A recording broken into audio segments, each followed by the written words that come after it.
What's up, guys? Good morning. But yeah, guys, I'm dealing with weirdness this morning, man. You know, like my ADT calls me and they're like, they say it so fast too. This lady was like, "Hi, John. Alarm. We've processed it. We've called the authorities." And I'm like, "What? Y'all called the authorities? What are y'all doing?" And so I call them back and I'm like, "Hey, our alarm has been armed all night. It hasn't gone off. It's still armed right now. You know, it literally has not been touched all night. Like, our alarm did not go off. We did not get a buzzer. And so don't call the cops, man. You know, we don't need the cops over here right now." And so they said they're going to try to cancel it. But man, thanks ADT. Shout out to ADT, man. Just randomly calling the cops on us, you know. I guess that's how it goes.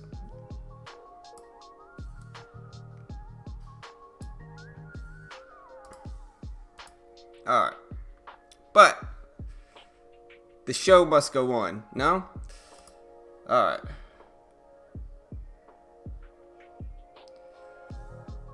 What's up, Jonathan? What's up, man?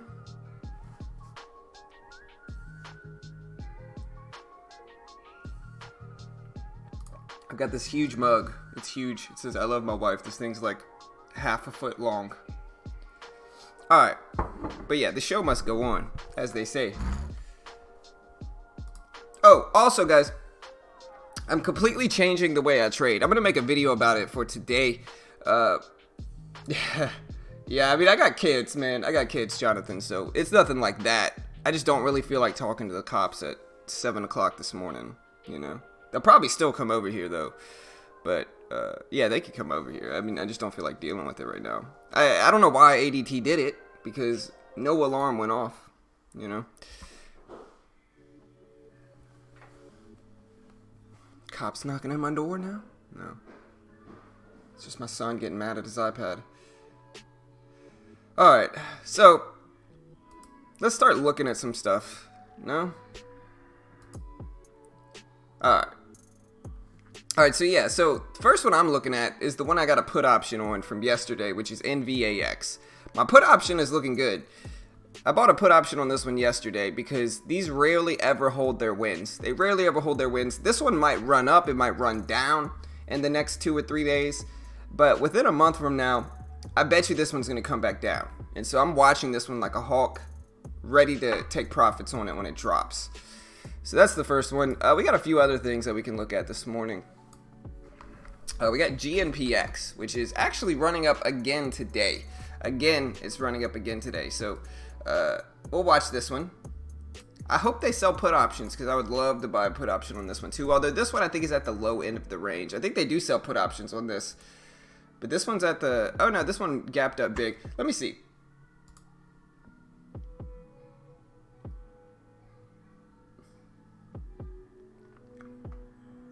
So let me see. They might sell put options on GNPX. I know there was one that they didn't.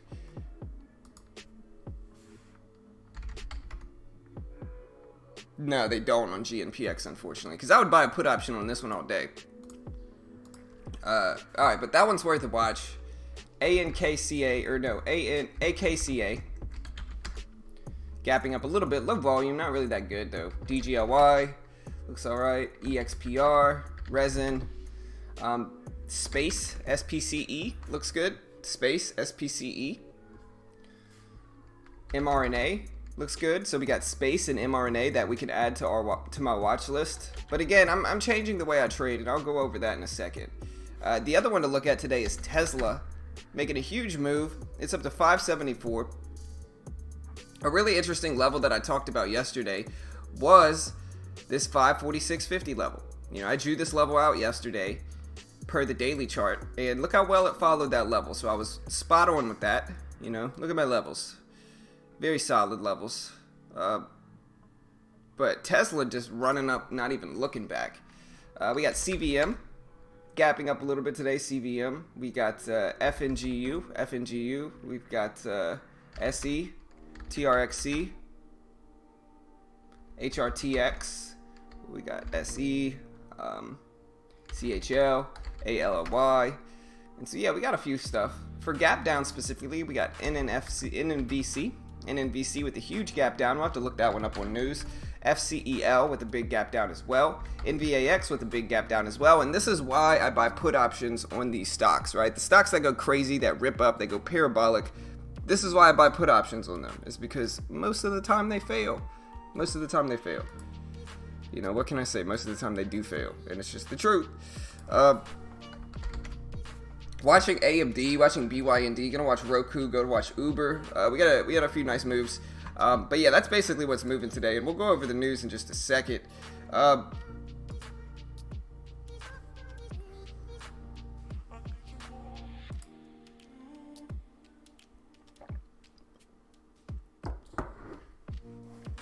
All right.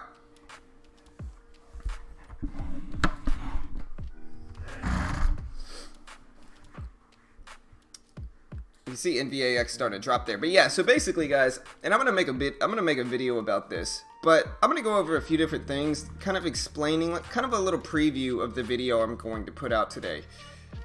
Because it's important that I talk about this, because I've been on a slump, but I haven't really. Okay, so I know that doesn't make sense. So like, I've been on a slump, right?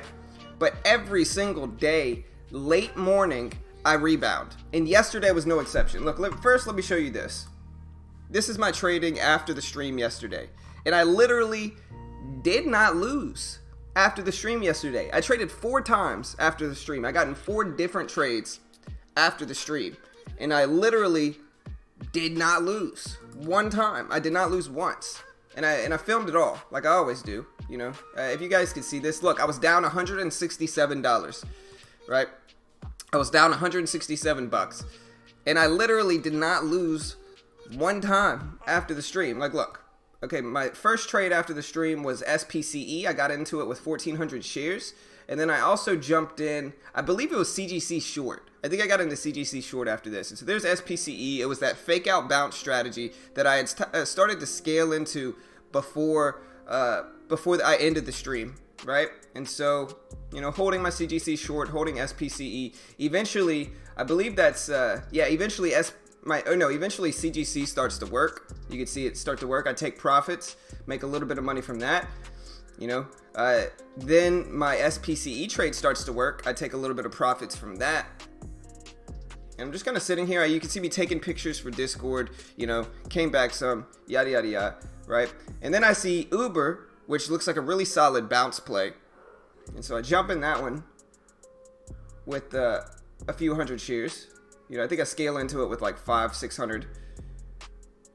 And I make money from that trade. And then I make money from that trade, as you can see. And then I clip that. You can see I clip it, add it to Discord. And then I jump in. The last one I jumped in was Tesla. I can remember the last one I jumped in was Tesla. Let me see. So we're finding it. There's Tesla. So Tesla was just a really nice VWAP bounce play. And I got in with like 150 shares, which is a big size for Tesla. But look, holding it, you know, waiting for it. And boom, there it goes. Tesla worked out really well, started to take profits, and I made like almost $100 from Tesla until I ended the day up 160 bucks. You know, and you can see me clipping it, taking pictures to add to Discord and stuff like that. And so yeah, that was my day yesterday. I literally did not lose one time after the stream. And it's really confirming to what I originally thought, which was well, here's the issue, Kevin. This is really what's going down is that, okay, if we look at my trader view even, right? If we look at my trader view and we look at kind of my trading starting last week, you know, I ended every day up in gross profits, right? But it's barely up. You know, I'm barely making any money with this because I'm trading so much in that first hour or two that I'm completely burning up my account with commissions, right? And so I have to do it. I have to wait an hour before I start to trade every day. If I start to try to trade the open, which is terrible results, I've had terrible results trading the open, I'm just going to lose like I did yesterday. And I think with my style of trading specifically, and then somebody else mentioned this as well, right? With VWAP style of trading, when you're trading the VWAP, sometimes you got to wait for the trend to form before you jump in your trades. If you try to trade that first hour, especially with the market how it's been, like if you look at the market in the last few weeks, look at how sideways the market's been in the last few weeks. It was sideways yesterday. that first hour and a half or so. It was sideways the day before for longer than that. It was sideways this day, really sideways. And so I think what I'm running into is just choppy market. It's a choppy market. And so unless the market starts to like really rip up this morning, or like really rip up in that first hour and really solidify a trend, I'm not going to trade it. I can't trade it. I have to change the way I trade, because I've been up in gross profit, but I've been trading so much because I'll lose the first hour and then I'll come back the second hour and rebound, that it's affecting my trading and it's affecting my mental side as well. And so I think I need to just take a break the first hour, wait for the market to pick a trend. I'm going to be trading the same strategies just at different times. Like, I'm going to have to wait a little bit. And Mitch trades the open, so Mitch will still be here trading and doing that stuff. And I'm just going to be patient and wait and let the market pick trends before I jump in anything. And I think that's the most logical way to approach the market after the past week. Because as you guys saw, I just played the video continuously, like consecutive video of each trade. I didn't lose once. Late afternoon plays have been really solid for me. I've been making a lot of money with those. And so if I could just be patient and wait for those, then I'm fine. But the problem is that I'm streaming and I trade that first hour because I'm on stream, you know? And so I feel like I need to trade, and that's not what I want to do. I want to be patient enough to wait for my style of trading to follow through well and wait for the market and stocks to pick trends first. And I think that's what I really have to wait on. And I think that's what my stats are actually showing me. And so I'm still going to stream, and Mitch will be here and he'll be trading that first hour, but I'm not going to trade that first hour. I'm going to let Mitch handle that, and you know, I'll put Mitch's screen up and let Mitch trade the first hour, and then after that I'm going to jump in, because that's what's been working well for me, and I got to stick with what works, you know.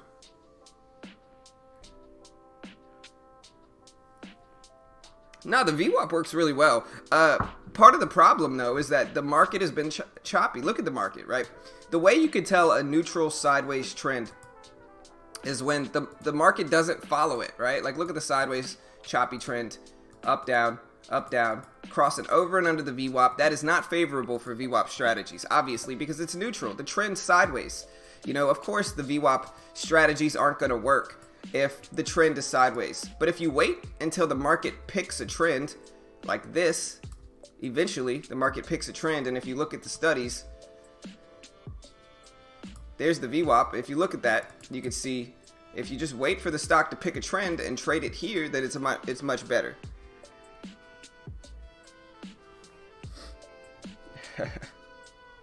Yeah, it's going to be really hard to be patient. Okay, cops are here, guys. Let me go. Cops are actually here, so I'll be back.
All right, I'm back. the cops did not arrest me. And he just checked to make sure everything's okay. We told him, look, everything's good. Our alarm didn't go off. I gave him my ID so he could confirm I am who I say I am. And now he's gone. Back to work.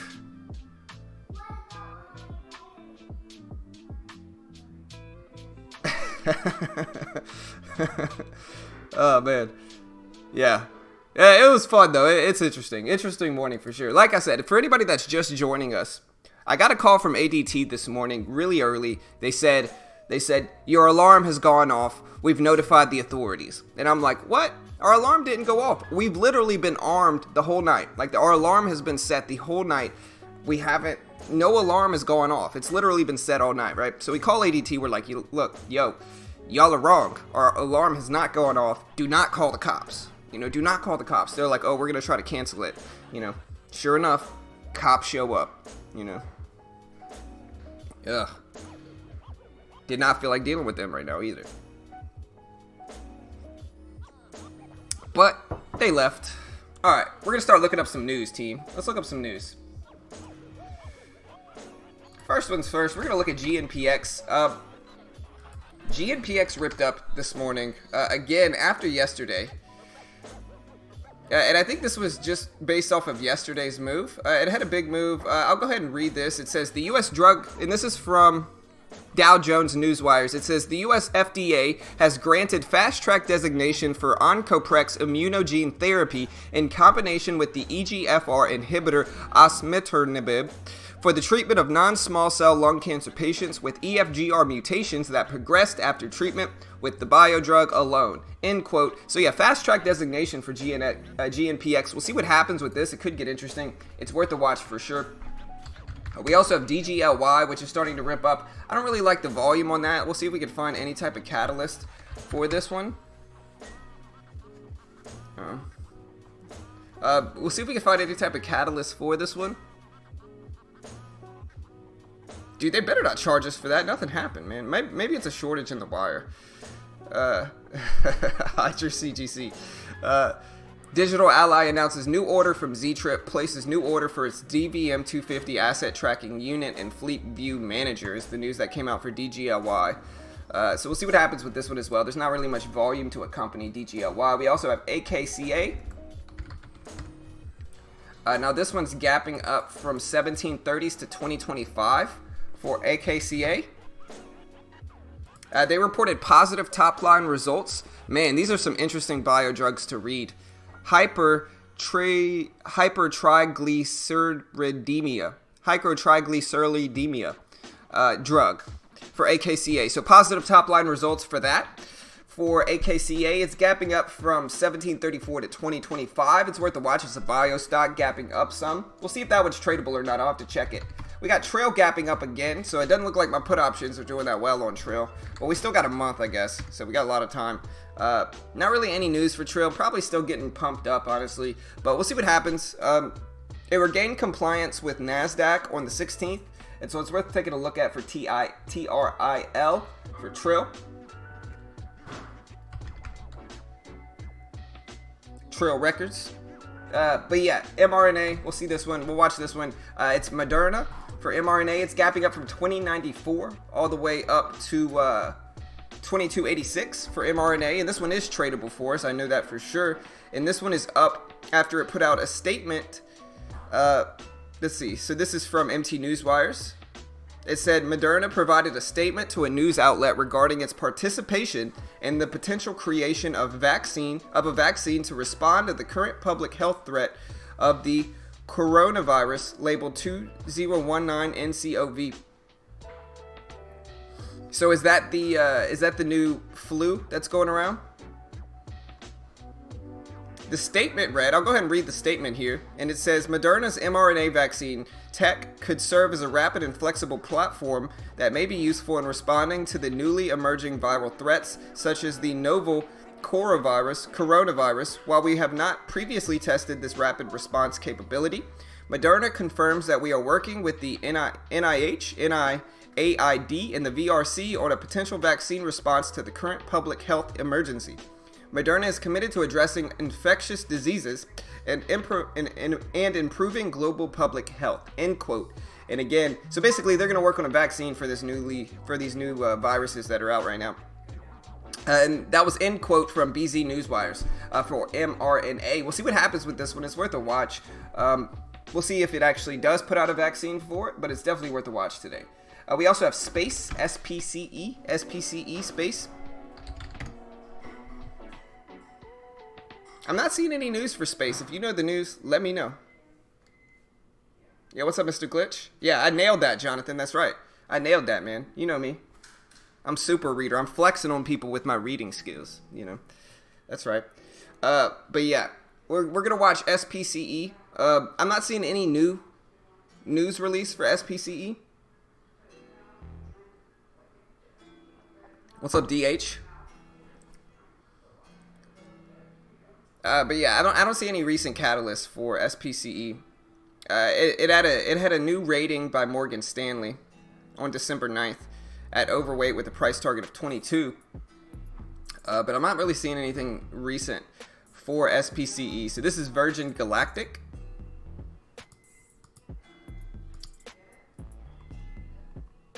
If you know the news and why SPCE is ripping up, let me know.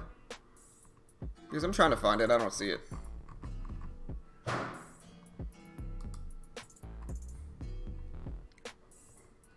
Yeah, I'm not seeing it. I'm not seeing it for SPCE. If you know why SPCE is up, let me know. But yeah, this one's gapping up from 1730 to 1877.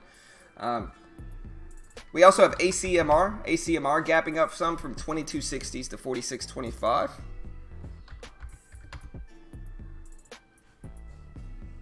Yeah.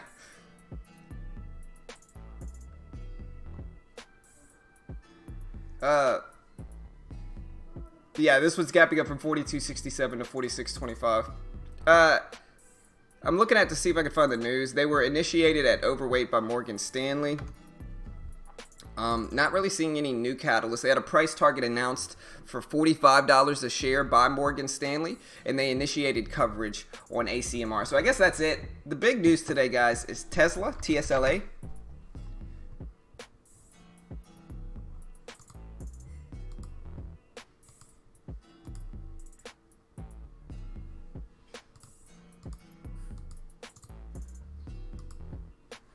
Get Mitchie in here. Hold on. There we go. There he is.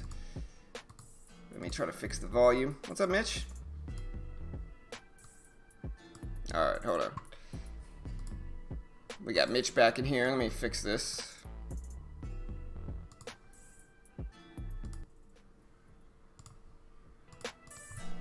Make this so I can hear him. Yo, what's up, Mitchie there? Yo. Yo. What's up, man? Alright, we got Mitch in here. What's up, everybody? How we doing? Good morning. Bro, I've been dealing with the cops today, Mitch. Man, the cops showed up over here, man. You know, it's messed up. Yeah. It's messed up. They're looking. Did you start the flu? That's possible. You know, plausible. You started the flu, man. Yeah, 100%. That's why you had that mask. They found me. Yeah, they found me, bro. They found me. Nah, man. The ADT biological scientists. Yeah, man. They're showing up over here. You know. But no. ADT called. They were like, your alarm went off. I was like, my alarm didn't go off, and they were like, well, we notified the authorities. I was like, okay. Cop showed up. Well, you notified those authorities. Yeah. I was like, all right. I'll see take how it. long they take. You know, right? 20 minutes later. Right. It's like, dude, you guys gonna show up? Honestly, the stream could have probably heard the banging. You know, cops, man, they don't ever just delicately knock. They're bah, bah, bah, bah. You know, they're banging on that door. You know.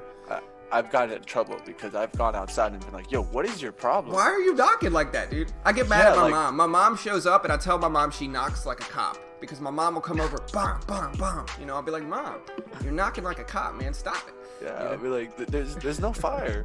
Yeah, chill out, Mom. But anyways, let me go ahead. I'm almost finished. So we got Tesla here. Tesla making a huge run, and this one is ahead of earnings. But the China virus outbreak caps gains is the report I see. So Tesla hits $100 billion in market cap, and Gerber says the stock is, quote, currently valued now, whatever that means. All right, I'm gonna go ahead and read some of these. Price target was raised to 550 a share from 370. Tesla just blew past that 550 price target, and yeah. So let me find okay. So yeah, Tesla becomes the first 100 billion public car company in extended trading Tuesday. So that's part of the news. They also put out something that said that Tesla's big battery at Imphagin's Lake Bonny wind farm in Australia is close to full commercial operation. So apparently Tesla's putting out a big battery as well. And yeah, Tesla's the first public company to hit 100 billion in market cap. So interesting news here. We'll see what happens with Tesla. Big levels, big moves, and yeah, that's worth a watch. And so that's most of the gap ups I see today specifically. We also have INMD, which is gapping up some. Not enough volume to really worry about, I don't think. SE, same thing. IBM. IBM, maybe we could take a look at. IBM is gapping up some here.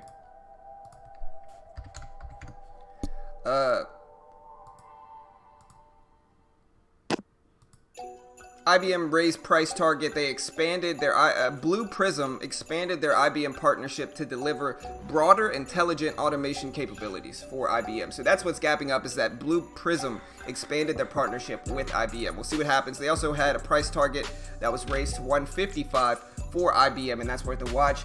We also have a few gap downs as well. I think a lot of these are just from big stocks giving some of their gains back that they've made in the last few days.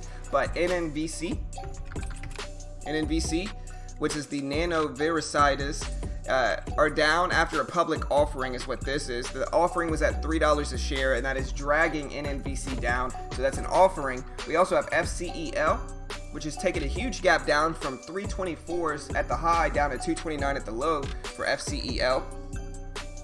So it had bad fourth quarter revenue. So fourth quarter revenue that was down for FCEL, and so that's the news for this one. The revenue fell 38% to 11 million, and that is what's causing this big drop. And then we have NVAX, which I think is probably just it giving back some of its gains after. Okay, so Novavax stock falls after jumping on virus concerns. So that's what's going down with it, is that it dropped after the jump. We'll see if we can find anything else. $100 million stock offering for NVAX is what's happening with this one, actually. So yeah, I'll go ahead and read this. It says Novavax said Tuesday it filed a prospectus supplement with the U.S. SEC for the sale of up to $100 million worth of shares pursuant to an at-matter market issuance deal with B. Riley, and shares were 14% lower pre-bell after a huge run-up the previous day from the virus hype. Alright, and I think that's basically it for me today. I'll go ahead and pass the torch to Mitch here so he can start going up over what he's watching. Here you go, Mitch, I'll throw you up. What's up, everybody? How we doing, everybody? Good morning. If you can hear me in the chat, definitely say hello. I want to make sure that the volume's good. We're good to go. All right, guys, we got a couple stocks moving today. Really, it's a big earnings day. Before I kind of get into the earnings, just really want to cover kind of these space stocks and the space sector that's really just going off. If you look, one of the kind of measurements of the sector as a whole that I use for the space is the UFO ETF. This ETF was created specifically for space. It has tech stocks, it has stocks that are specifically in the space sector, but it kind of they try to create what they thought were going to be for the next kind of decade in space growth, because the growth in this industry is supposed to grow massively in the next 10 years. So we're really going to pay attention to these. These are kind of what I would call long-term holds. They are having momentum breakouts, but these are positions that I think some investors are getting in long-term and trying to hold these positions just for the kind of the decade move and the idea that how much money can come in this industry. Two of the main leaders that I like, everyone's talking about space today, but I like Maxar personally, just because of their contracts that they've already received. Space is more of the consumer kind of product, and this is more a government product. Maxar has gotten a lot of government contracts. And that's really what started this ignition through $10. A little bit back in July of last year is when we really started spiking through the 10s. That's when I really started paying attention to this stock. I saw it pull back to the 8s, the 9s, and then it kept spiking to the 10s. And when it spiked the third time, it really broke through that 10 and really held it on the pullback. And ever since then, I really like this stock. It's been pushing up really good for the year.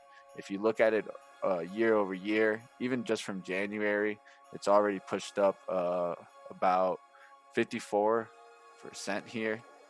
So that's a huge jump in these space stocks. Space still going up.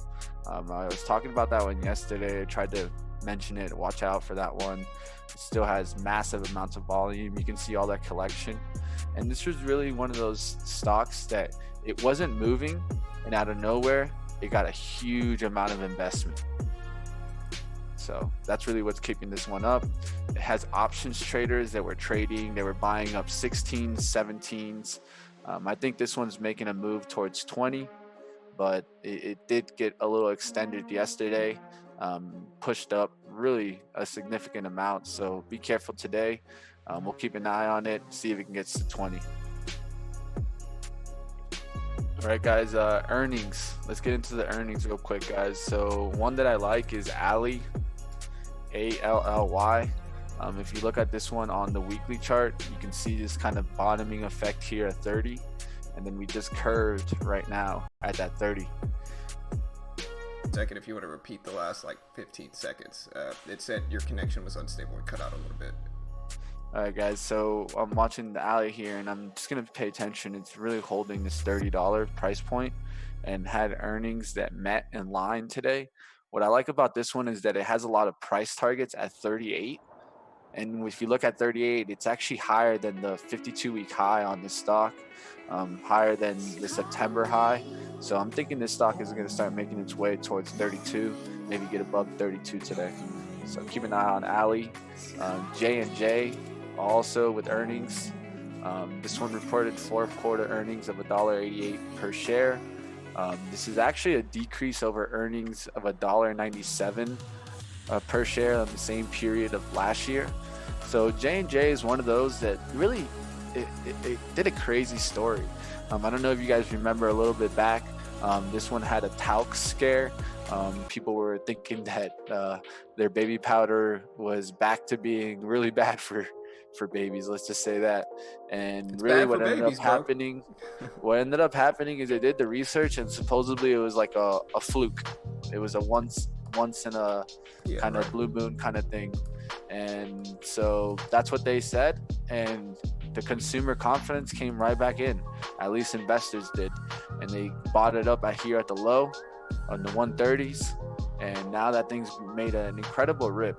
I think this one can do a pullback closer towards 145 before it really keeps going. But we did see a breakout buy through the 147s. So if 147 can hold, I think it can continue going up, but it could pull back towards the 145s and the 140s. I'm not really going to trade this one, guys. I have never had good kind of luck trading Johnson & Johnson, but I just wanted to mention it. All right, guys, UAL also coming out with earnings. This wasn't the best earnings. We got reported quarterly earnings of $2.67, which beat the analyst consensus of $2.65. So really, this is one of those kind of in the line earnings. Really doesn't give us a direction. Right now, we have a lot of volume pushing it downwards, but I wouldn't necessarily just jump on that downward action. A lot of the times we've gotten these kind of down gappers to make up the whole shadow and more. So really watch today what happens at 87 for DAL. If you get it above 87, it could just squeeze on up there, back up there to 88. All right, guys, last one I want to take a look at. I'm sure you guys taking a look at this one yesterday and today. Netflix coming out with their kind of earnings, subscribers. Really, on Tuesday, they reported a bump in revenue and global net subscriber growth to the end of 2019 on a strong note, but offered a weak outlook for the start of 2020. Really, the concerns, like everyone knows, is the increasing crowded field in the content field. So we'll see what happens in this kind of field. They talked about global paid net ads of 7 million versus 9.6 million. One of the things that I think you got to pay attention to Netflix, and I talked about this months ago, guys. I think with Netflix right now, the focus needs to be on their international growth, because of course domestic growth is going to come down.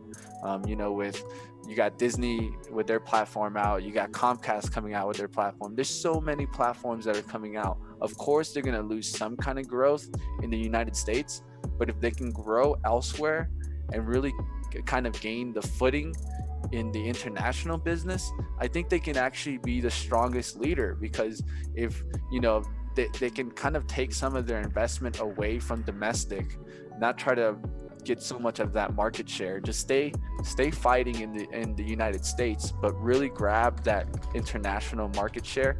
I think that's where their best opportunity is to keep their stock at this pricing and to really keep it juicing on up. So today we'll pay attention. Netflix is going to be one that's going to be traded heavily today. So if you want to trade a bigger stock, I definitely say that Netflix is going to be in play. And it'll be interesting to see if it can rip out towards the 350s. That's where I have this downward trend line on the daily chart. That's where I see the breakout going to.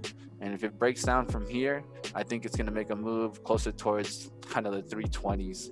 So let's see what happens today. See if we can really start lifting up and getting above kind of this 335s and 338s. Yeah, Netflix is dropping right now. It's down to 332. Look at that drop. Yeah. Interesting. I like the range. The range is super obvious there. I've been really trying my best to try not to pay attention right before the open of momentum pushes, because we've been seeing a lot of reverses of that. Yeah. So like a clear example is the SPY. The SPY has been doing this often, where it'll show like it'll look really weak a second before the open, and then it just reverses all that. Or it'll look really strong, and then it'll just do a quick pullback, trap some shorts, and then rip it right back up with the red to green move. Yeah, so you gotta be careful both ways.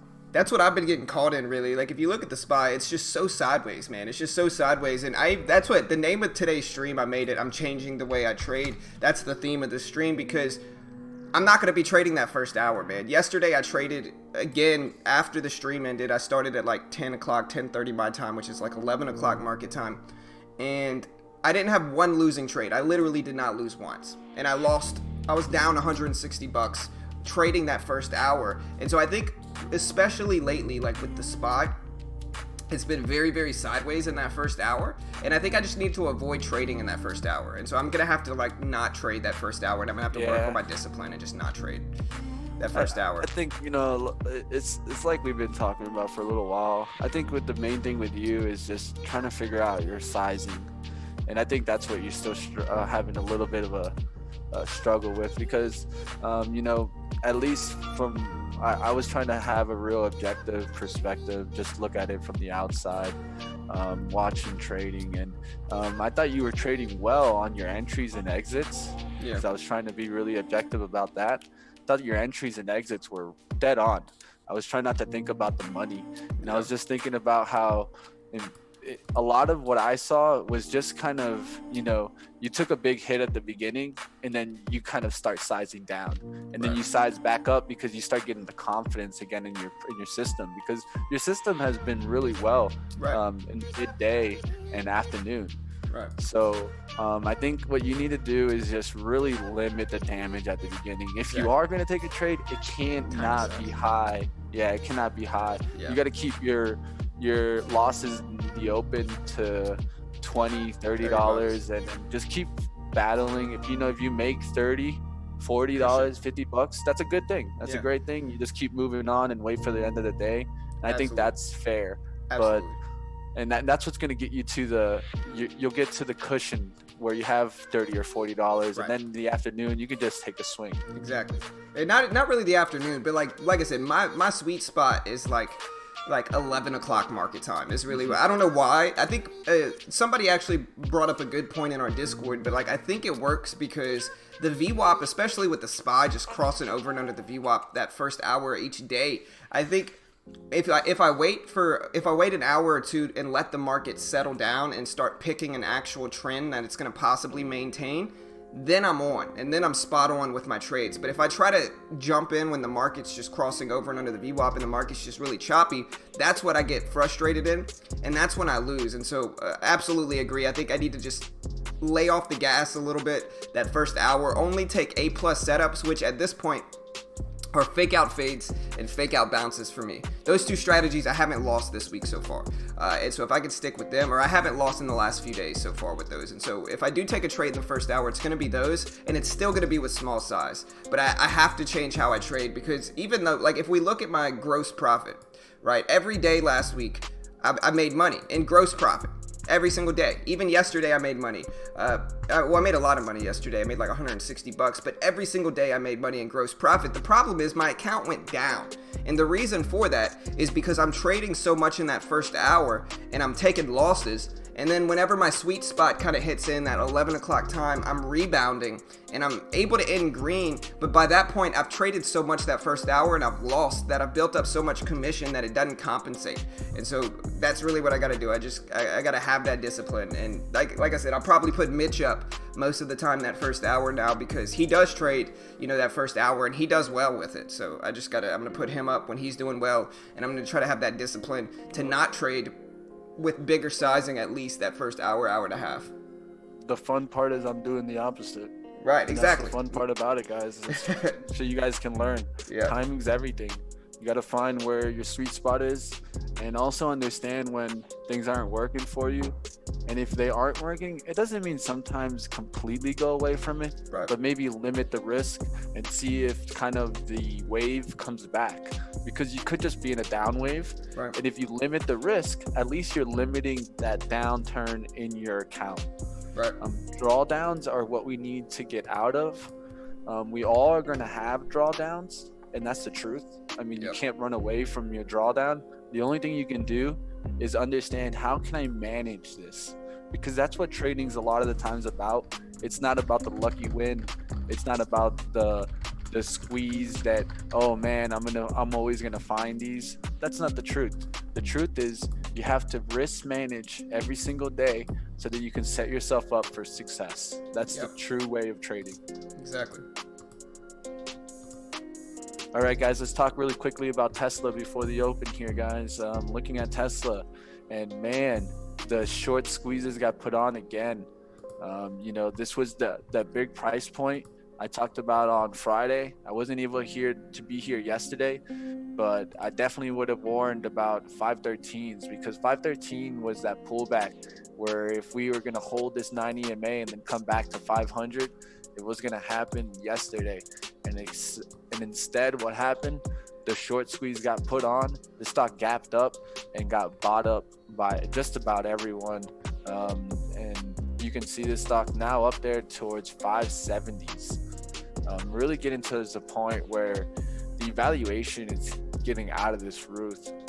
So really, you can tell this is a short squeeze. And so where or when it's going to turn back, you can't really know, because it's a squeeze. So the only thing you can go is based off of big time resistance and big time support.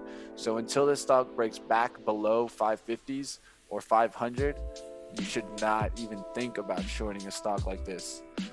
So one of the key points is the only time that I was thinking about shorting it was after a red day. So right here on this kind of breakdown of the 550s, when we pulled back towards the 520s, then I looked for a pop to short into. That doesn't seem like a bad idea. But when you're fighting these green candles and you're not seeing pullbacks, that's not the time to go ahead and try to call the top. Okay, guys, so really watching this one, and what I want you guys to understand is, let's look at the other kind of short squeezes that are out there right now. BYND this is not a move based on the BYND story. This is strictly based off of short squeeze. And then so you see this thing up here towards the 130s, trying to get up there towards the 140s. It could just continue squeezing. Everyone knows how I feel about Beyond Meat, but at the end of the day, it is squeezing up there. It is pushing.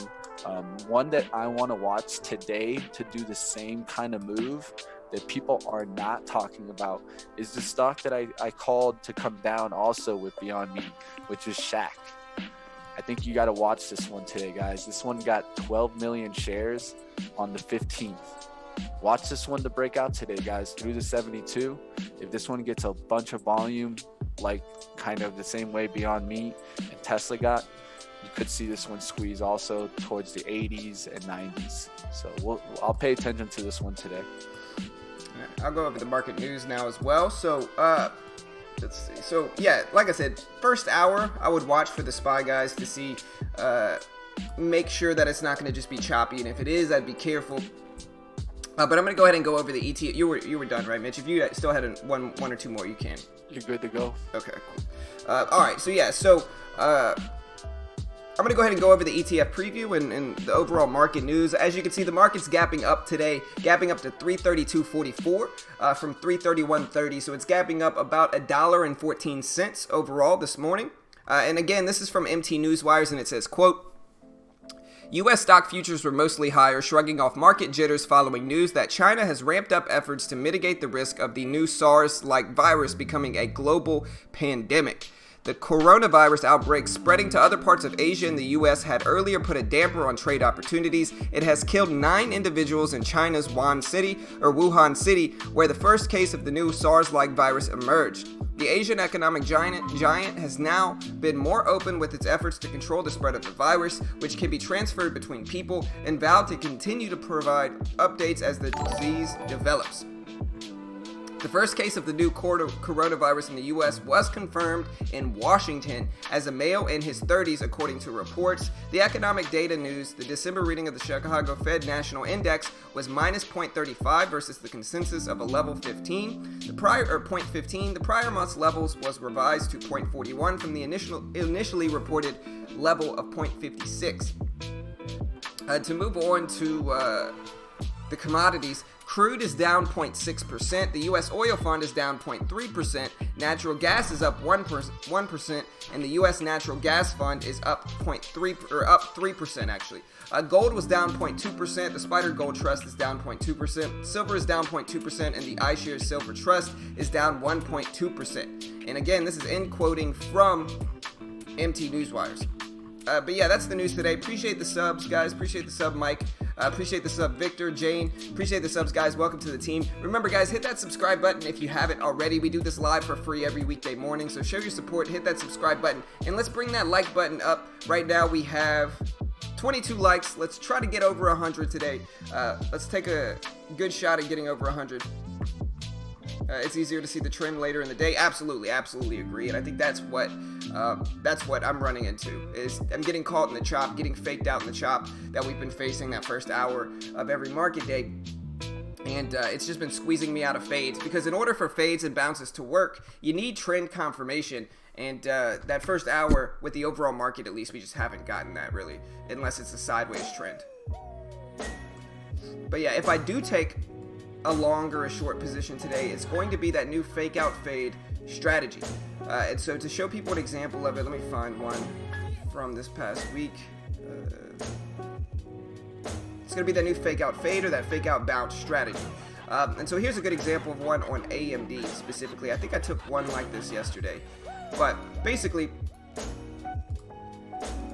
if we look at this, and we basically clear everything, the fake out fade happens whenever a stock squeezes down below the VWAP,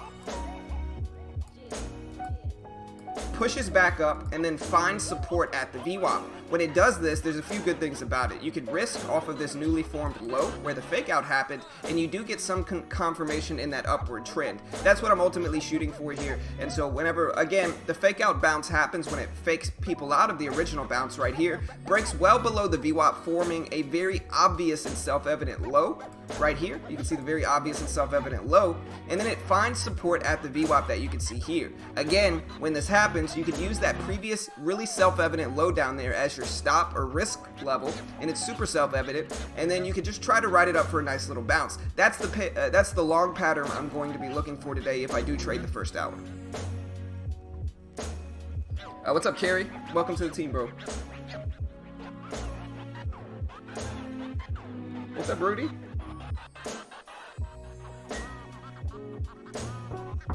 It's Rudy again, man. I see you, bro. I see you. NIO? NIO is like the Chinese Tesla. VISL? No volume. Pretty cheap stock. Not really my style. Rudy? But hey, it might work. Listen. One thing to keep in mind, guys, Tesla reporting next week. Keep that in mind. What kind of reporting? Earnings. Oh, okay. Yeah, so I think there's going to be a lot of speculation on that. Could cause a lot more volatility. There was also a petition throughout the weekend. Supposedly, Tesla cars accelerating by themselves. Oh yeah, I heard that. So Musk actually put out something that said that the petition that came out last week was due to, quote, Tesla short sellers. So Elon came out saying no, a bunch of bear traders are trying to drag my stock down, is what he said yesterday. I think. Yeah. Let me see. Yeah, my thing with that one is, what if it's true? Yeah, that's what it's plausible. I think I don't know. This is pure speculation. I think it probably is true. I think they're a big corporation, so they're gonna deny it no matter what, you know. And then also my idea is, what if it's just that the bears are really starting to step in here? Yeah. And then negative publicity starts knocking it down. Bad earnings, right back. Right. Yeah. That's why I'm kind of worried. I'll put it this way. I wouldn't be buying Tesla up here. I'm not either. It's too high. But no, here's the report. Way too high. Yeah, for sure. Here's the report. So basically, Tesla says the petition claiming, quote, unintended acceleration in cars was brought by, quote, Tesla short sellers. And so, yeah, Elon basically said, the company said that the petition was totally false and brought by a Tesla short seller. And then they said, quote, the car accelerates if and only if the driver told it to do so, and it slows down or stops when the driver applies the brake, the statement said, end quote. So yeah, that's basically what they said. I don't know, man. I don't know if I buy that. I think they're going to deny it no matter what. They're never going to be like, yeah, that was us, my bad. You know, they're never going to be like that, you know? So we'll see what happens, but I think they're playing damage control with that, but we'll see. I'm going to be looking also at the rocket today, the LK rocket. We'll keep an eye on that one. Jonathan says that's a fluff piece by a short seller. It's plausible. That's possible, you know. We'll see. He said, okay. I mean, I could tell you guys right now. Let me see if I still have it up here. I closed it. I had like 150 something cars that were reported the same kind of issue. Oh, man. So, I mean, I don't think it's fluff. Yeah. There's something there. But now, is it because the car is doing it by itself? Is it a programming error? Is it user error? Right. So that's what no one knows. Yeah, and that's not really that. I mean, 100 and something people, I mean, that's not that much. And so I'm sure they're researching it. But like I said, I don't think they're ever going to be like, yeah, my bad. You know, it was us. You know, so go ahead. With autonomous cars, there's bound to be some kind of problem. Right. When your car drives itself, you know, there's, you know, it's never going to be rainbows and sunshines at a certain point. Something bad is going to happen, you know. That's just normal. But I'll tell you one thing: it probably drives better than your couple grandmas down the street. Right, 100%. Honestly, if I could get a Tesla and let it drive myself, I would. Honestly, 100%. Even with that risk, I don't think it's that bad. And I think that people aren't used to getting driven. And so there's going to be some errors, human errors and programming errors, and I think that's to be expected, you know. All right, guys. So right out the gates, guys, we're almost there at 9:26, 9:27. So what we need to do, guys, is I like to be a lot kind of getting my trades down packed on what I want to look for. If I can get those trades, definitely take those, you know, and then look for momentum. You know, if we get momentum in any one stock, we can take a look at it. But a lot of the times, I think the best trades that I make out the open are trades that I'm already kind of establishing in the levels that I'm looking for to happen right out the gates. And then if those levels follow, I really shouldn't think of the trade at that point. It's no longer let me think of the trade, it's let me execute the trade, find the entry point, get that entry point, and nail the risk to reward. I think this is the best trade and the best way that you can trade. All right, guys, so one of the ones that I'm looking for, I'm going to look for Spice on a pullback. I can look for a VWAP fade on that one. I'm going to be looking for VWAP bounces on AMRN, ENPH, and also CGC. Those are some of the top ones. Lucky likes to do it. I don't know if you guys know, but we'll be putting out a member video. I'm not sure if it's coming out today, but later on. One of the cool things that I've been doing, guys, for members is I've been really taking more statistical data on just our strategies alone, and about 10, I'm going to try to do 10 to 20 stocks and really track them on a weekly basis so that you guys can know what's hot, what's not, and that can definitely help you on your trading. Let's say if you're trading fades and you notice right now, hey, I haven't been doing so hot, but then you look at our statistical data and it backs up that, hey, maybe out of our 10 stocks, it didn't happen that often last week. That can go ahead and reaffirm you that maybe it wasn't that it was the strategy that was kind of off. It just wasn't there. And so that's a lot of what you can use. I think this data is really going to be beneficial and going to be more than worth becoming a member, because we're always going to continue putting out stuff for free.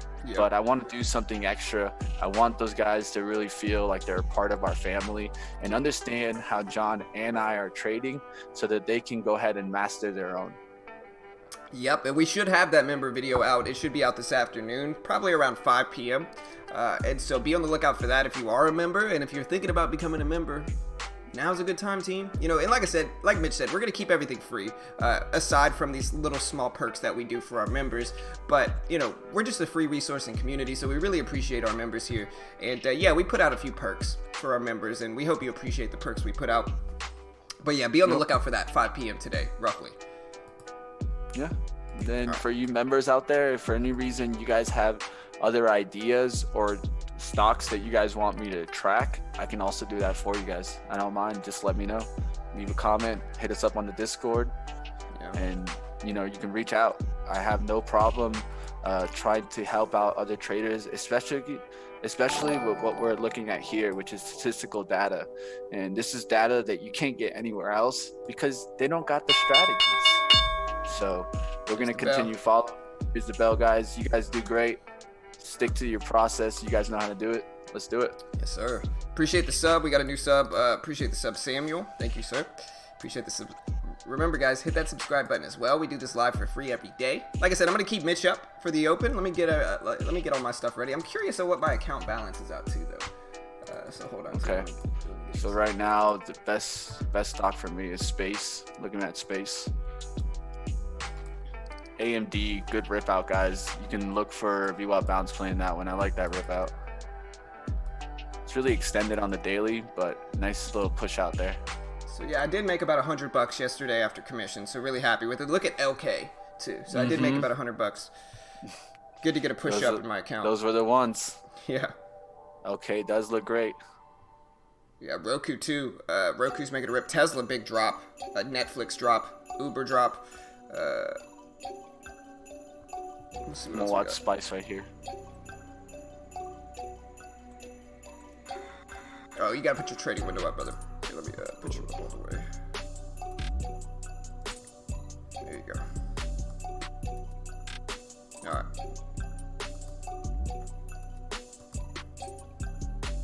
Watching her right now. She's holding well at the 860s. The resistance is at 1875. Somebody said they've been in ACAD for 10 years. What's up, Samuel? AMRN going down there. That one looks interesting for a fade now. John, don't you want to redesign your screen at close to 8? What do you mean? Yeah, I got Mitch up right now because I got the scanners up, but I got Mitch up too. Let me make myself a little bit smaller. Towards that area here, 4870s is what I would try to grab. There we go. That should be a little bit better.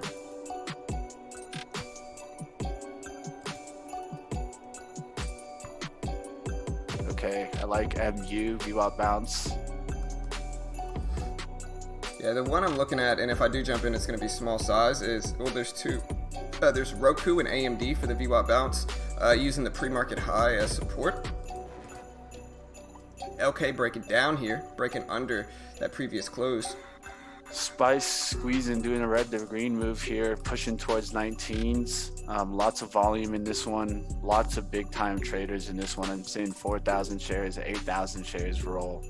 I'm gonna get off of it for a second, wait for it to break 19s, and then if it comes back to VWAP in a little bit, I'll take that opportunity. AMRN right now has a bounce here towards above $21 for a VWAP fade. You can look at that one potentially. All right, so I'm up in NVAX. I'm gonna try to get a little bit larger gain from NVAX though, in my put option.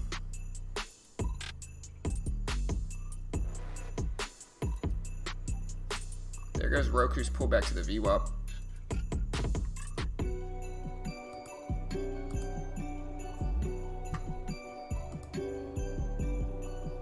All right, looking at potentially work here. Hey, I'll be back, bro. I gotta run to the restroom, so I'm gonna leave you up. All right, no worries. Looking for those 40s right there, 42s, the risk off of 47. Looking for a move here to 42s. There's 42 on the bid side. I don't want to get on the bid on the ask side. I want to get it on the bid.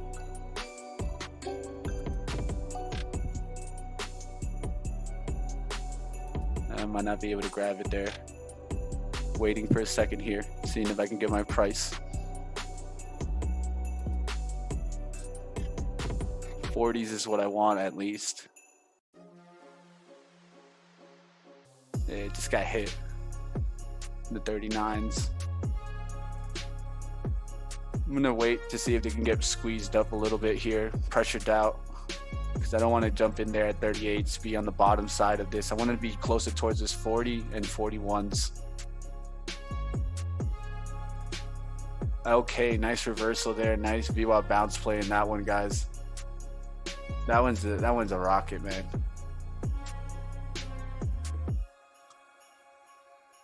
AMRN bouncing up there pretty fast, up there to 2090s. There's a fade on that one potentially at 21. EMPH for a breakout. There you go. I like that one. All right, guys. So look for EMPH to pull back here, guys. Closer towards 3160s.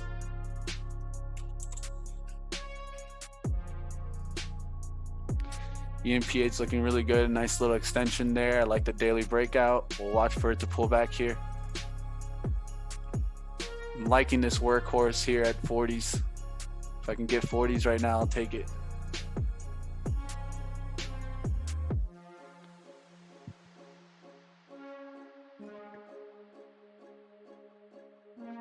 Looking for the pullback in EMPH to 62s. The risk would be 50. Look at work pushing up there. I think I like EMPH right now. It's just this one's having the spread issue. So if it's a 10 cent reward for a 10 cent spread, that's not what I want to be in. There goes that. Best for me right now. NVAX is looking good. I'm up 15 bucks in this one. You got a VWAP bounce play potential in Spice here, but I'm personally not liking it, but that's what's there. You can clearly see it.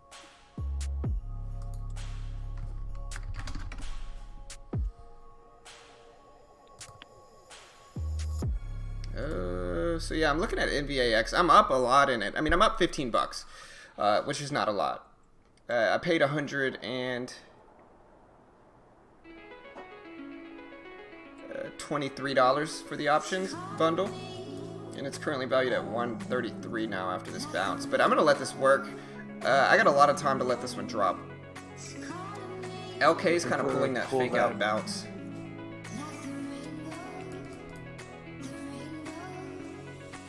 Man, you see BYND today, bro? What's up with it? That one's ripping up, dude. Look at that. I'm telling you, I want to buy an option. On which one? BYND an option would be super expensive, though. Like, I stick to the stocks that are under $10 because the bundles are cheaper, right? But if it's like, let me see how much a BYND option would be. I would look in February for maybe underneath 100. And they got that. Let me see. They got February what? 21st. Yeah, $100 option would be. That, yeah. That's not really that bad. It'd be about $300. The strike price would be 99. Looking for the pullback here in EMPH, man. No pullback, but if we get a VWAP bounce in this play, I'm definitely going to take it. We'll see if we can get the pullback here. Space. I'm glad I called it out at least. I wasn't able to take it. I've had a bad view from the opening, but that one did a nice little VWAP bounce play right there. Held the VWAP, bounced right back up to the highs. Yeah, I got you. Yeah, Blake, email me at beginnertrading@gmail.com. MU pulling back to VWAP there. Just touched it, bounced up. AMAT at VWAP. That one's interesting. Let me see that daily chart. Uber for the fake out fade, maybe. Okay, so EMPH is pushing up there now to 32s. I'm going to leave that one alone for right now. Keeps ripping. No pullback for me to get in. It did a micro pullback there. There's the LK fake out bounce play. I mean, that one's been so profitable too, man. I gotta start jumping on that. AMAT looks good. Let me see if I can get into the 90s right here. Risk. Hit that like button, guys. We're at roughly 50 likes. Let's bring that up to 100 today. We're halfway there. Let's do it. Hit that like button. Hit the subscribe button as well. Shout out to Samuel, Mike, Victor, Jane. Remember, guys, smash that subscribe button. We do this live for free every day. Show your support for what we do here.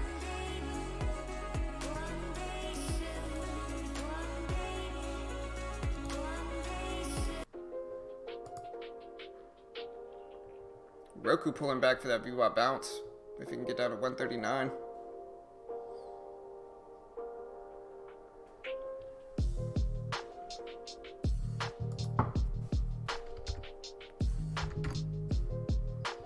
SPY today is up. SPY is up. All right, guys, just grab some AMAT. Long AMAT, guys.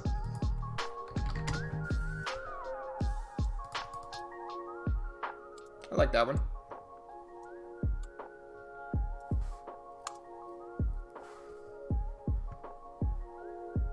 I wanted 300 shares, only got 200 shares. Was looking for 98s, got 64. Can't be too picky. Of course, though, the SPY ripped up today, which is, we'll see if it maintains, but it's like the one day I decide not to trade the first hour, SPY just rips up big. We'll see if it holds, though. That's the big thing. There's Roku. If you like VWAP bounces, Roku's kind of doing the same thing. It's pulling back to 139.12, which is also where that previous high was. And so that one doesn't look bad. Pre-market high is also right below it. If I do take it, it's gonna be very small. Still looking for EMPH to pull back to VWAP. I like CRWD.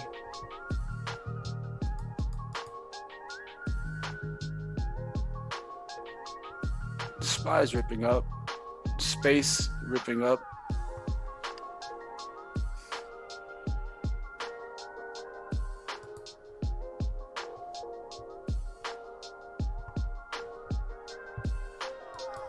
I want to see it hold these bottoms now. I'm giving it chances. Double bottomed here. Should start holding here. If we break these 90s, I'm just going to get out. These 88s showing up right quick. About to step out. If it doesn't recover right here, we need to just get out. It's holding at this support, but it could easily crack it right now. So I jumped in Roku with like 10 shares, so just a very small position. I'm going to risk off of the pre-market high at roughly 138.50, less than $10. So just taking a very small. Out. A little lost there, guys. No VWAP bounce on that one. Yeah, I'm kind of getting squeezed out on my Roku trade too. Could have held the bottom there and could come back here, but had to get out of there. It cracked through my support. Yeah, I like that exit. I think it was a good exit. Yep, it is what it is. It didn't work out.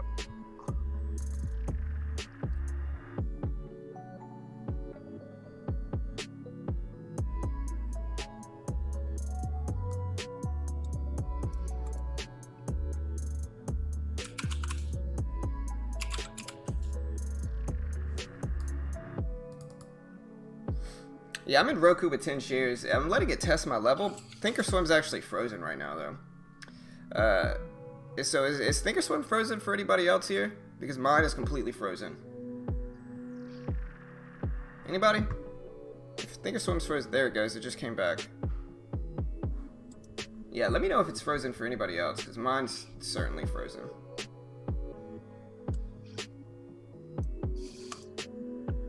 There it goes.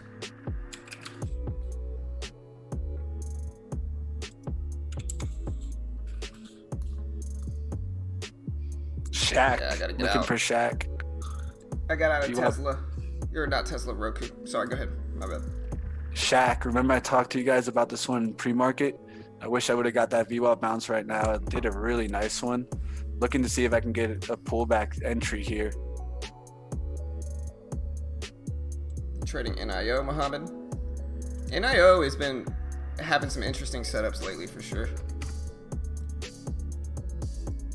Look, there goes AMD. See, it's choppy day. Oh, choppy open for a lot of these stocks. Look how sideways a lot of these stocks are, like AMD, LK, Tesla, Roku. They're all sideways. NIO looks strong though. Tough to trade. So, kind of confirms my decision to wait. No, I'm not. I used to be hardwired. I'm gonna plug my Ethernet cord in. That should help, hopefully. It might kill the stream, but it should pop right back up, so hold on.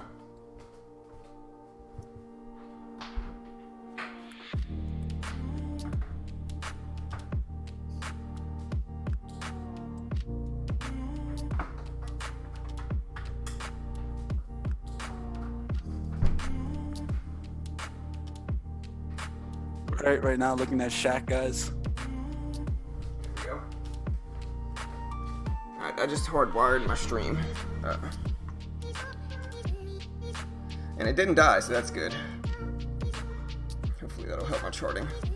Ooh, look at AMD, look at Roku drop. A lot of these big stocks dropping.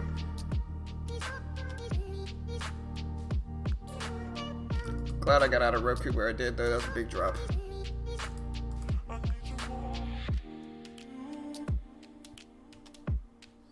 What stock is pushing up? NIO.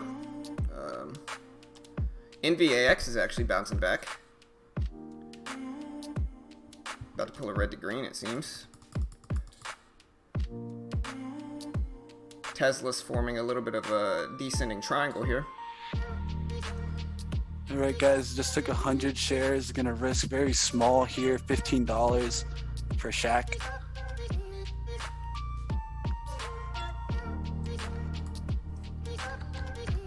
All right, got it. About to get out, guys. It just dropped on me. The bid's what I'm worried about. Can't let it go below that 40 now. It's opened up the spread, and that's what I'm concerned about. So I can't let myself lose more than I expected here.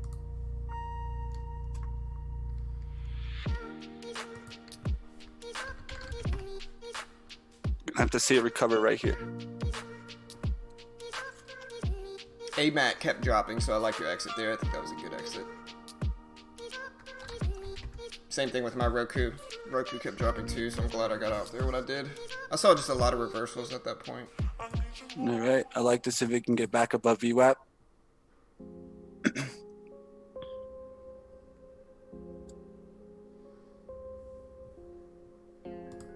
I want to hold this bottom right here, these 50s on this downturn.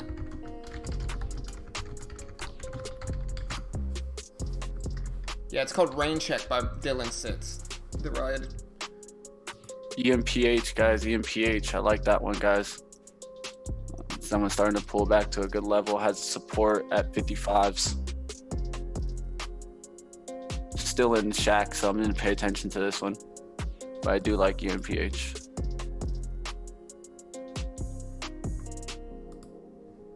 Turn the music down. All right, I got you. Hold on. Should be a little bit better. Let me know how that is. That should be a little bit better. All right, guys. Just going to have to get rid of this. The spread is just too much, guys. $30 down.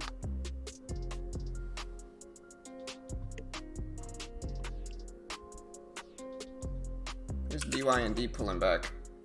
NIO's down there. It could be a VWAP bounce play too. Tesla is an interesting one to watch. It is consolidating tighter and tighter. Looks kind of like a triangle. Like a descending triangle here. So check out Tesla possibly for a triangle breakout or maybe a triangle breakdown even. Nope, my top trade not working the best today. VWAP bounces, so we'll keep looking for one, see if I can find one in there.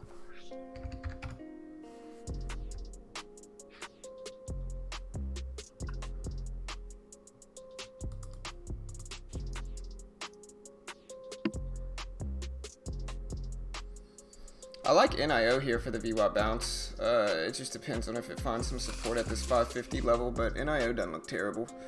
It is setting up in a bullish pattern, putting in higher lows, pulling back to the VWAP. Looks strong still, but it is pulling back some. So as long as it can maintain over that pre-market level of 48, I don't hate NIO. I think it looks good for a bounce play. Maybe not. There's the drop. I think holding at that previous low is important. You got VWAP bounce play in Disney right now in a bigger stock if you want to look at that. It's nice. Yeah, I do like that one. Yeah, I think we just got a lot of fake outs just now. The open's been super tough. It was tough for me yesterday where we're just getting so many fake outs, man.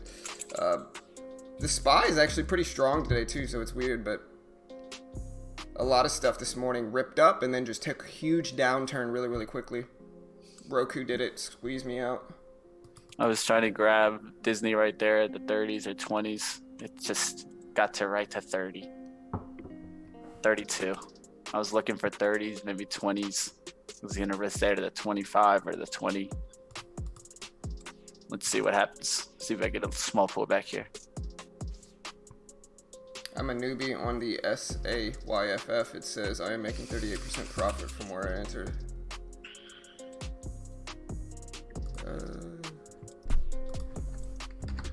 38% profit is pretty good. Yeah, space for the VWAP bounce. Jonathan calling that one out, I think. Yeah, it's second. K. Gifford. Second bounce. Yep. I don't mind it because the pre-market levels are right there. Like pre-market levels are at like 19. Whole dollar. I don't hate it for sure.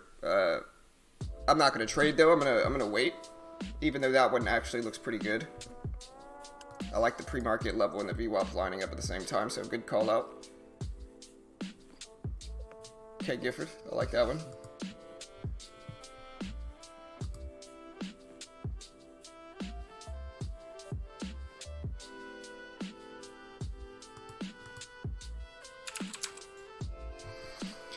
What kind of percentage increase from where you bought it? On a per trade basis, I would say like 4%, maybe 4 or 5%. Hey, what's up? Thank you, bro. Thank you for the $5 donation, brother. Shout out to S. Sarat. Appreciate the $5 donor, brother. Welcome to the team, man. Appreciate the love. Appreciate the support, bro. Thank you, sir. So So yeah, Sarad donated $5 to us, so thank you, man.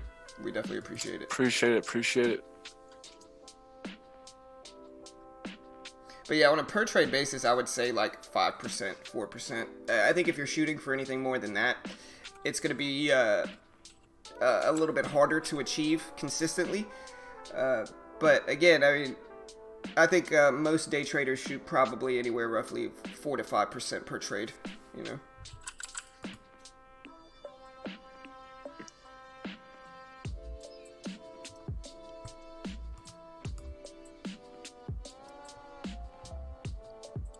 And remember, guys, hit that subscribe button, hit that like button. We're at 62 likes. Again, let's bring that number up to 100. We got 3 dislikes. Even shout out to the 3 dislikes. Thank you for engaging in our videos.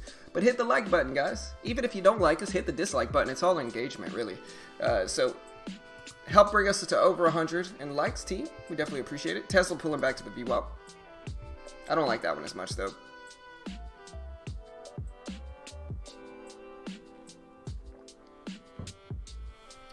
Yeah, I mean, I think if you're in space, you really got to risk off of that previous low at like 1850, 1860, and then you could set a reward target at the previous high of the day, look for a big breakout, but it's kind of tough here.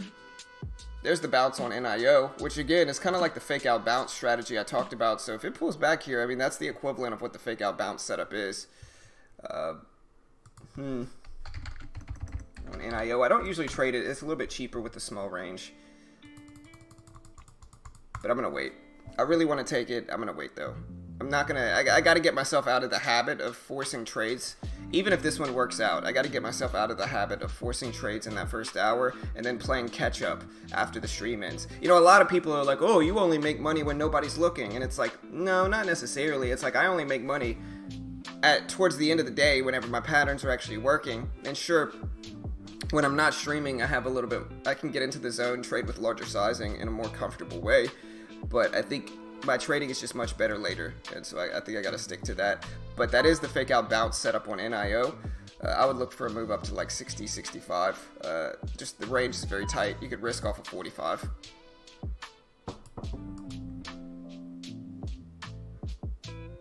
My name is John Flingshot.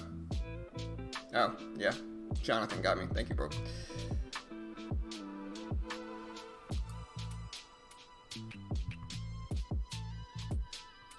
BYND for the bounce.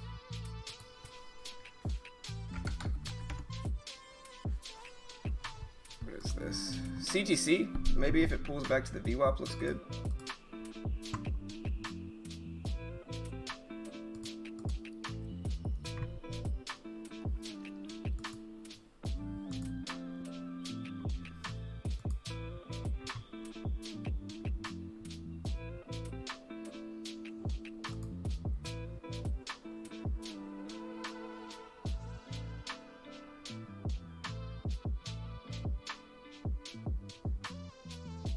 There's AMD for the fake out, or for the fade.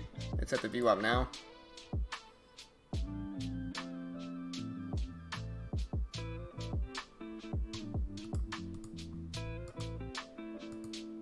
I'm going to pull my screen up really quick, Mitch. I'll put you right back up. I'm just going to show people this NIO pattern and see. I'm not going to take the trade, but I'm going to call it out regardless. So if we look at NIO here, it's the fake out bounce, right? So we get this big downward move. It's the same thing I talked about this morning. And then we get a push all the way above the VWAP. If this holds here, I would love a long play right here. If you enter it right here for this thing to bounce up, and then you could just risk off of this low down here. Very easy risk at like 45. Set a reward target up here like 64, 65 at the high of the day, looking for a continuous move up. And I really like that long setup for NIO. And so that's the pattern. That's the fake out bounce pattern I talked about this weekend. The only issue is it's a little bit cheaper than I usually trade. I'm not really used to trading stocks this cheap, especially stocks with a float like this. This is a pretty large float, and so it might not work, and that's the reason I'm not going to take it, because it looks like the pattern, but it's just a different level of stock that I usually trade. I don't usually trade fake out bounces on stocks this cheap, and so it might not work, and so I'm just giving people a heads up on why I'm not taking it. It's just a large float below $5 stock price, and so I gotta hold it.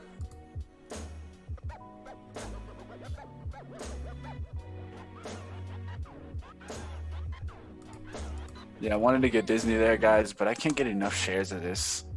I'm just gonna stop watching it. It's a good chart, but I can't get enough shares. Hey, no, you're good, Jonathan. No need to stay quiet, bro. I appreciate the help, man. Thank you, bro.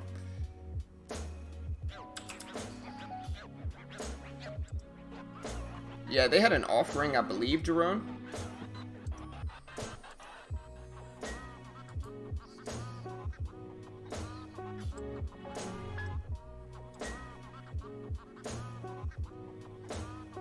Another interesting one to look at is Roku. If it pulls back to the VWAP, you can essentially risk off of the pre-market high up there at like 138.75. Your risk would be about 50 cents. For Roku, if you short it at like 138.15. Tesla pulling a red to green move.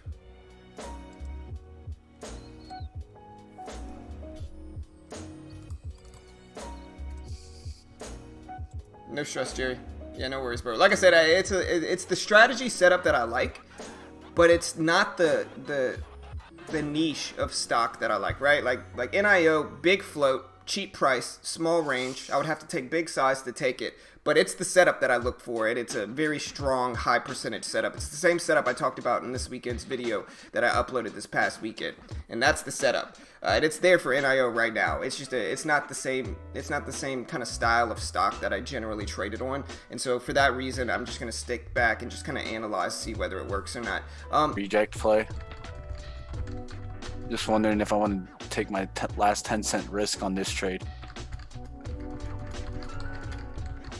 Do you like that reaction there at the VWAP? It's not my top play, that's why I'm a little bit hesitant on this one. You know, I haven't really been playing VWAP rejects. It's definitely, that's the play right there. So the risk would be 31.75, and the entry would be somewhere here in the 66s. There goes NIO. So there's that. The fake out bounce worked. I'm telling you guys, the fake out bounce and the fake out fade have been incredibly profitable. There it goes, up to 560. Called it out. Like I said, it's just not the style of trade I generally take, but there it goes with NIO. I hope somebody got it. It's just, it's a pattern that I've noticed that has been working even a little bit better than the bounce. Like the conventional VWAP bounce is super profitable, but lately I've been having trouble with it. And so that fake out bounce setup is what I call it, a fake out bounce, because it kind of fakes out the previous bounce and then rebounds immediately. Or I could call it a rebound bounce. I think would be a little bit easier. I might change it to rebound bounce. But yeah, there it goes on NIO. Called that one out, and looks really good. You know, just right, not guys. my style of trade. Massive amount of volume just went in EMPH, 80,000 K on 1 minute. That was just as much as the opening. Yeah, I mean, NIO, somebody said NIO is risky now. Well, yeah, at this point it's extended up there. I was talking about if you got in at like 550, beautiful entry, you know. What do you think about...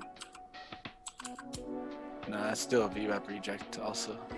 AMD for the fake Kind out of like fade. a fake out fade. But Which one?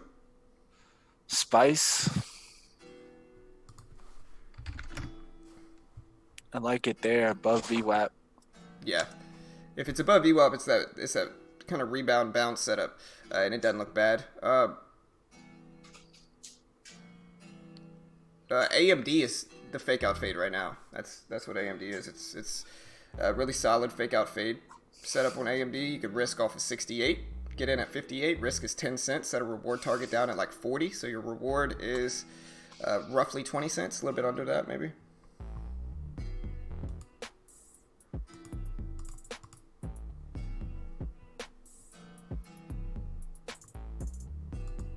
And yeah, if you guys want to see the kind of strategy that I talked about with NIO, I'll post this video here. It's the video I published this weekend. It goes over exactly what the strategy is and kind of how I approach it with a few different kind of conditions for that type of trade. But yeah, I've been seeing it over and over again, and it's been really, really high percentage play so far. So I'll post that link here if you want to check out that video.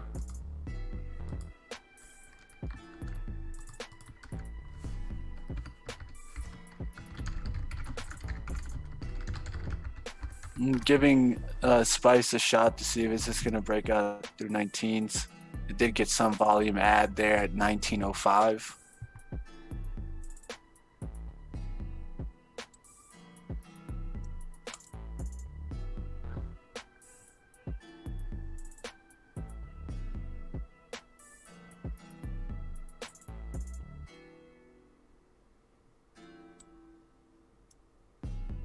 To give this one a little bit more time. CGC up there. Wait, is the stream working, guys? Is everything alright?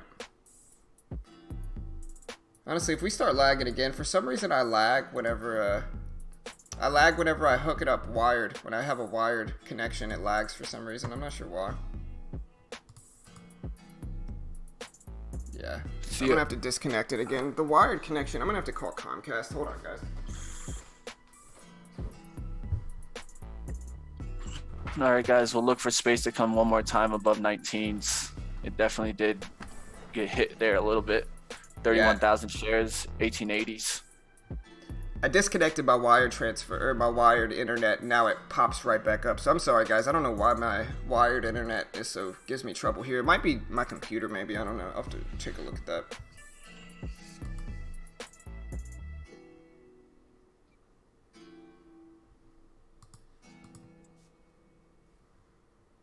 Nice, Jerry.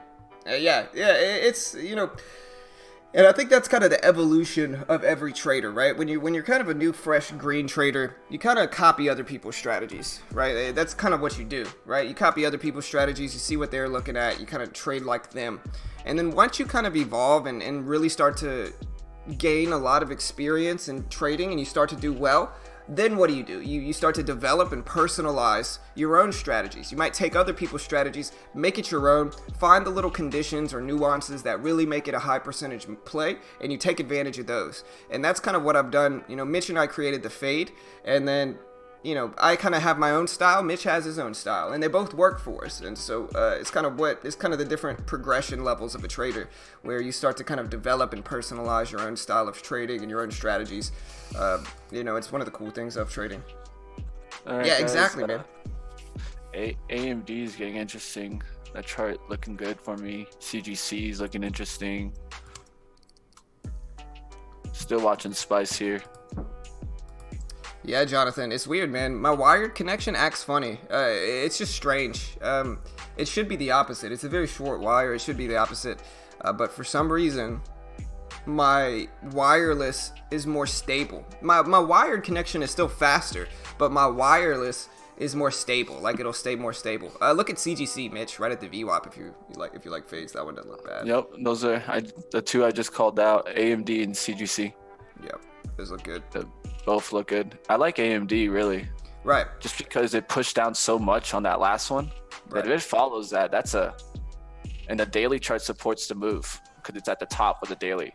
Yep. Yeah, that was the one I called out that fake out fade like 10 minutes ago on this one, and I like it because if you see it like broke underneath the VWAP, and I gave that 67 level as my risk, so it's almost 2-to-1, and then that 51.40 level as the reward target, and it's getting pretty close to there now. But the fake out fade and the fake out bounce have been super profitable, man, super profitable, and I think that conventional fades and bounces with how the market has been lately are less good, or less percentage plays, worse percentage plays.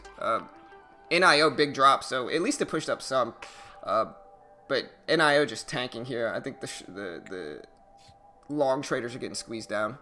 But yeah, there goes AMD. CGC with beautiful play there. Someone got that one.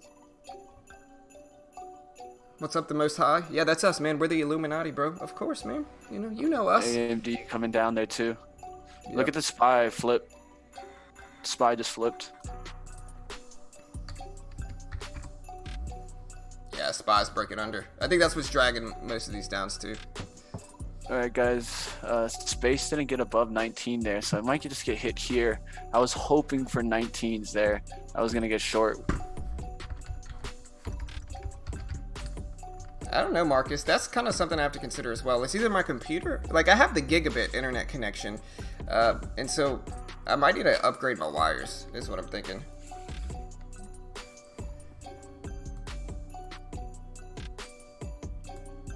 Did NVAX squeeze up? Nope. Man, look at NVAX, man. How does the option price go way down like that? Makes no sense. How? I don't understand. Whatever. Makes 0 sense. 0 cents. It's the option life, bro. The option life. I hate it, man. It's like NVAX. It's a put option. It's like it doesn't expire for like a month from now, and somehow it drops, and the option price drops. Man, it's crazy. It doesn't make any sense. What's the other one? Yeah, it doesn't make any sense at all. Yeah, man. It's the option life, bro. It's the option life. You know.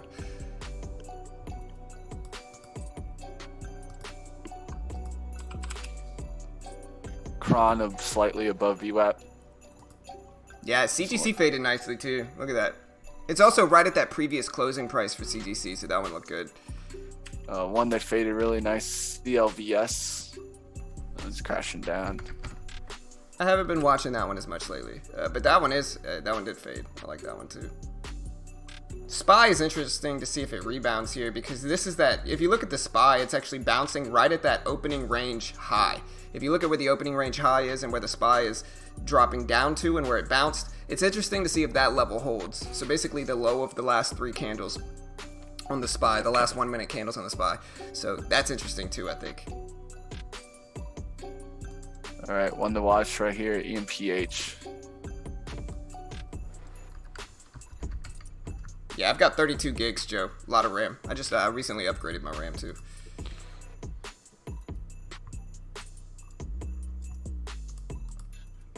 I think it's probably I'm having issues with Comcast in general. Like my Xbox stopped receiving my wireless data. I have like a 30-foot Ethernet cord that I have to run to my Xbox if I want to use it for like Netflix or Amazon, and so it's probably has to do with Comcast. I'm gonna have to schedule them out here. At least it's working, but you know, that's been issues lately. SPY rebounding some.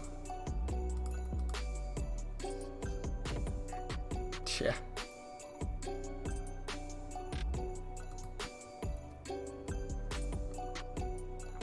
I mean, I'm still up in the option, but, you know, this option, I love my NVAX trade. It's a $7 put option that expires in a month. So I have a month for NVAX to drop below 7, which I think it probably will. Nothing's 100%, but that's what I'm looking at for NVAX is I need it to drop below 7. And as it gets closer, I'll probably be more and more in the money since I still have a ton of time left. But, yeah, I've said it before. I am not an expert at options. I'm still kind of a newbie with options. I do not know what I'm talking about. I know the basic concept of options, and I have a basic strategy for them. But am I an expert? Do I really know what I'm talking about? Am I a profitable options trader? No, I'm not. And I'll be honest about that, too.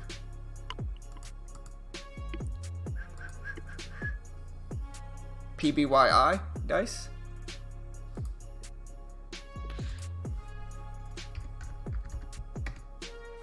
PBYI, it had a nice little fade there, so it dropped nicely, and then it rejected off the VWAP, so at this point it's confirming a downward trend. Low volume though, and I think the interesting levels for this one are $9.50, you know, that $half. See if it bounces at that $9.50 $half level.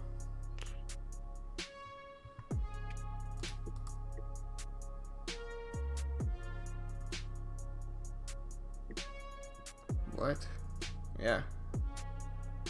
What are you talking about, Joe? Are you hitting me with some complex algorithms, or are you just accidentally bumping into your keyboard, bro? You know?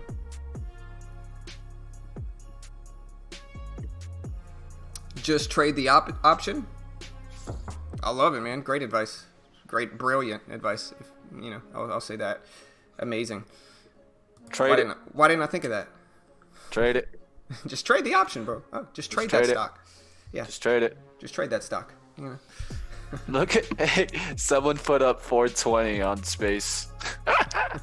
I hope that was someone just joking around, but they put it up on the level 2 on 90s threes. They just put up 420. The international recognition. Yeah, it's the omen of going to space. Yeah, it's the omen. That's the state of the world we're in. You know, we're going to space. We're colonizing Mars. It's like I wanted to ask somebody, what do you guys think about the pot stocks getting high today? They're definitely high. Yeah. Elon, my man. Honestly, if anybody's ever seen the owner and the guy that runs Virgin, that dude looks like he's constantly high. Let's be real here. You know, let's be honest here. That dude looks like he constantly smokes weed. Looks like he smokes weed before every commercial. Talking about Virgin, they're coming out with a pretty cool cruise ship for Miami. Really? They're getting in the cruise business. Interesting. That dude's in every business, man. He's in the cell phone business. That dude's in everything. Yeah, he sells private islands. Yeah, he looks like Doc from Back to the Future, you know, and he's like a stoned Doc from Back to the Future, kind of crazy, you know. Yeah.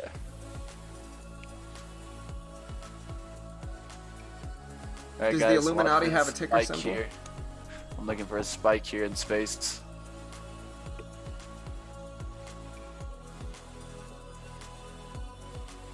EMP8's looking strong also, building up a big candle there.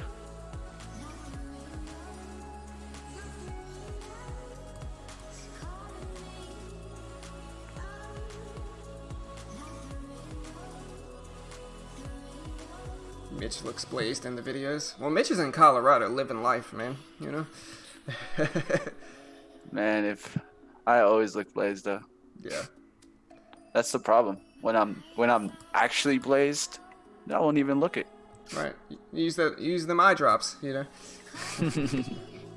All right, good rejection there from space from that push up there.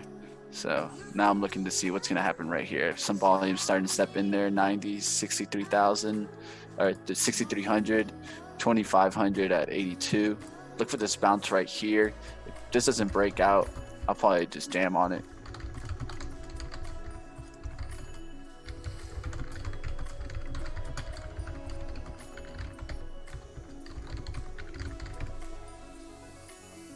Yeah, most options are sweet, but you guys are making it work with stocks. Stick to what is working. Yeah, for sure. And I'm just kind of playing around with options. I'm not being too serious with them just because, you know.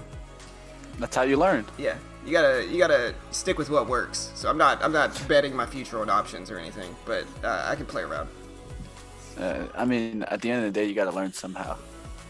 One way to learn is to use small share size, small contracts on the option side. Yeah. Look at a BYND rip down here. All right. Let's see the space dragon. What's going to happen here? It looks like it's strengthening up here in the 90s. Let's see what happens here. Tesla pulling back.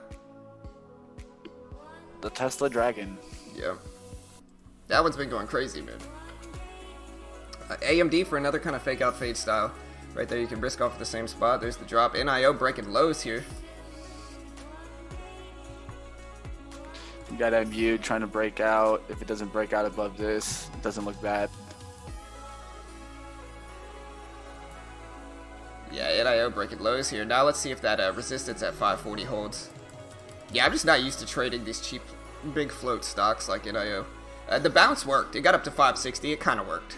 But now it's certainly bearish, obviously. I think looking at that 540 level is interesting. See if that level turns to resistance. It's kind of how I used to trade. But yeah, there's PBYI bouncing right around 950. 14,000 shares at 93. Think it might just get hit right here, space. Can we trade impeachment trials? Yeah. I mean, I'm sure the market's going to be volatile. If he doesn't get impeached, market's going to go up. If he does get impeached, market's going to go down, I think. I mean, to be fair, I don't think he's going to be impeached. I'm not saying whether he should or shouldn't be. I just don't think he will. I don't think secondhand evidence with an anonymous testifier is going to get him impeached. Like I said, I'm not saying he should or shouldn't, but I don't think he will.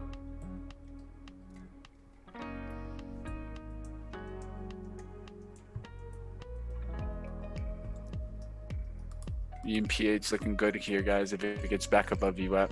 I like that one on a 5-minute chart. Could get a nice VWAP bounce play on a 5-minute chart. Risk right now is 58. Yeah, there's for space. Sure. There's a space crack, guys. Yeah, big drop there. Yeah, Sean, that's kind of what I figured. I figured that's what you mean, but I was just kind of messing around, so no stress either way. But yeah, that's what I'm gonna do. I'm probably not gonna hold it until expiry date. I'm just going to let it keep working, see if I can make some more money from it, since it is looking weak. And you know, we got a lot of time. I'm actually up in the option right now, so it's actually up. But we're just gonna wait and try to get some more money from it, hopefully. All right, right now looking at EMPH. Right, Jonathan. So the Senate is not going to remove him, is what I mean. He was impeached, but do I think the Senate will remove him from office? No, is really what I mean by it. You know, the House. Let me switch charts here. The House is, you know, the one that impeached him, which is, you know, Democrat run. Him being a conservative president, I mean, they're going to impeach him no matter what. And the big question is whether the Senate's going to remove him after the investigation, which I don't think they will. Now, like I said, I'm not saying whether he should or shouldn't be removed, but I'm just saying I don't think that's going to happen. That's spicy spice, man. I was trying to grab it above 19, but it never popped. It never gave me like a little wick to get on.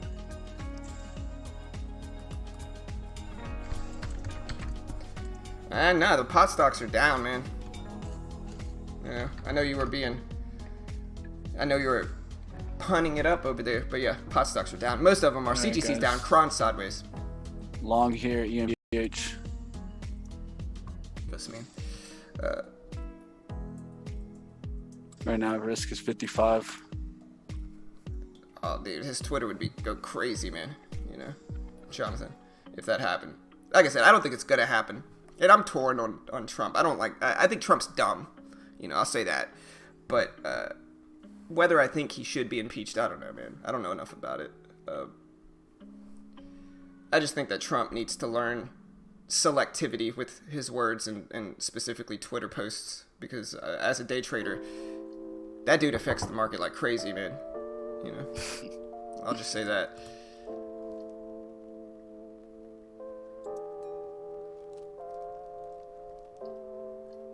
All right, liking this trade right here, guys.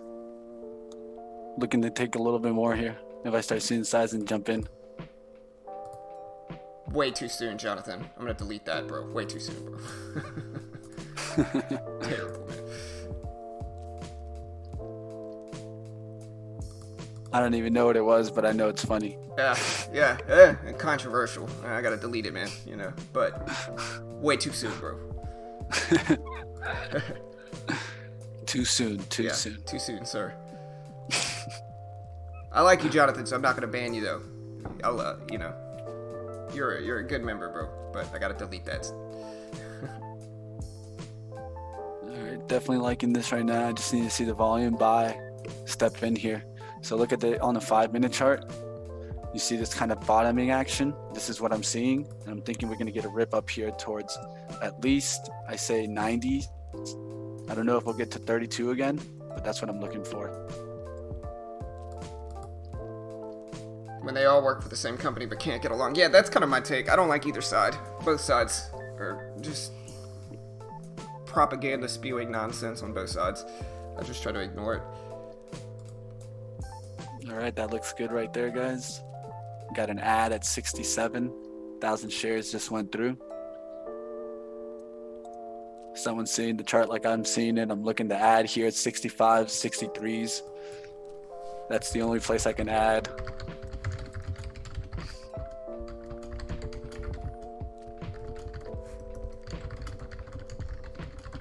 This is going to be the last trade of the day for me, guys, regardless if it goes good or bad. It's getting towards that time where John will take over and look for more of his kinds of trades. And I'm just going to hold to this trade. I like the VWAP bounce. This is going to be the third attempt to the VWAP bounce play. And we'll see if we can get back above here and hold. Yeah. Yeah, like I said, 7. I think that he should not say some of the stuff he says on Twitter. I think it's very poor form, some of the stuff he says on Twitter. And I think that him saying some of the stuff that he says is dumb. You know, that's all I'll say. Like I said, I don't root for or against him. I really go by policies, and I don't like either side. I think he's the most conservative president ever? No, he's actually pretty liberal of a president, conservatively speaking. But do I think he's God's gift to man? No, I don't think he's either one. I think he's somewhere in the middle. And, I think that the right wants you to believe he's God's gift to man, and the left wants you to think he's like some evil, horrible, super conservative president. And I don't think either one of those is true. All right, guys, watch for a reversal in AMD now. MU breaking out there. AMAT holding VWAP. I think this one could start pushing up there. AMD, just be careful with it. It's merely getting sideways now.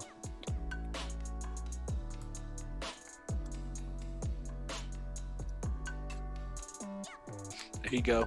We got a first little burst here. Looking to add here, guys. Let it pull back here so I can get an add here.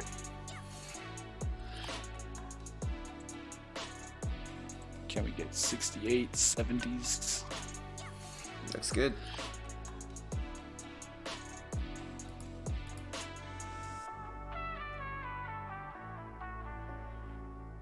There you go. Starting to move on up. Looking for a pullback to 70. 71's here. If not, we let it break out and we sell some at 31.90s.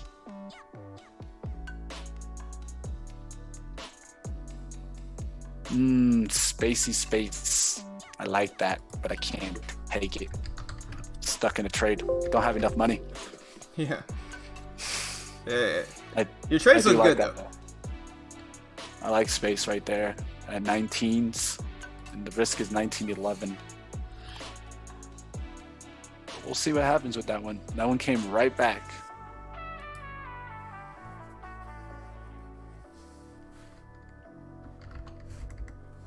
All right, guys, looking for a small pullback to add 200 shares here.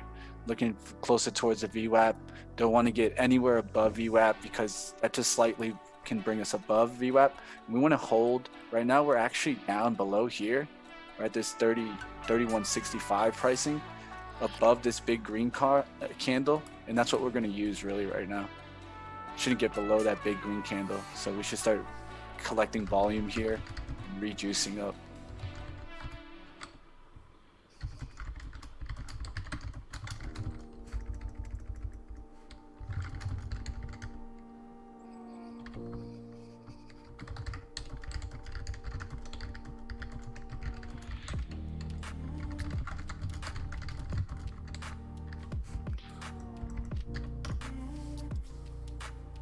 All right, guys, right now I want to take a second, guys. If you guys want to go ahead and trade with the platform that John and I trade with every single day, definitely check out the packages from TradeNet.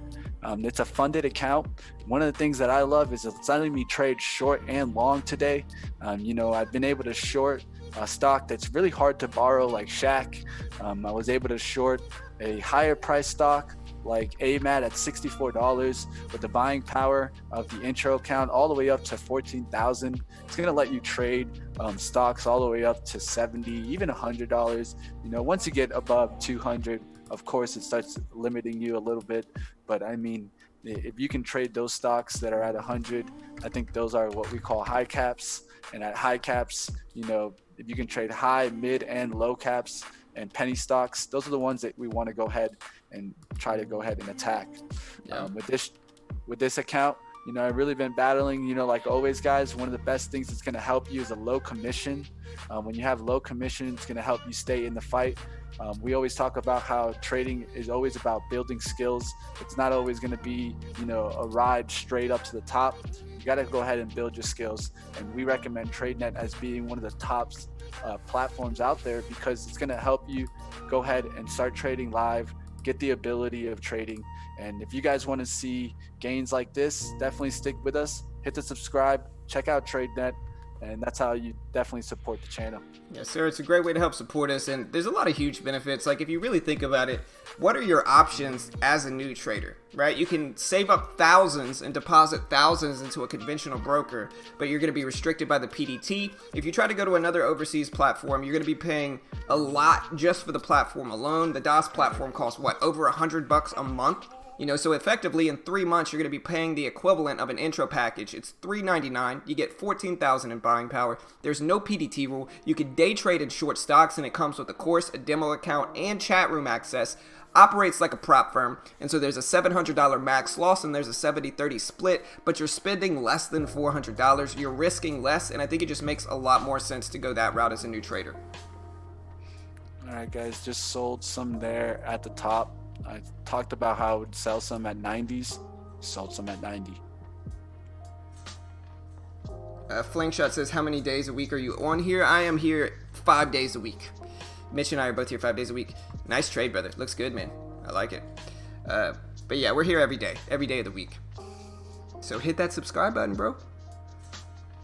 All right, guys, big price point right here at 32. It's spiking towards it. It might just shoot out through 32. I'm not going to sell right now because I want to see what it's going to push up to. Got to find the momentum. Next stop for us is 32.36 or 32.30s. So look for this breakout to pop up about 20 cents. That's where I'll look to sell a little bit more and probably just complete the trade. Look for a pullback. And then I could always get back in this stock, but I'm going to take definitely a home run if it goes through 32s here. And look at space. That was one. I like that fade. That one's looking nice right now. Here's a push towards 32. Let's get above here. Yeah, that one's looking solid.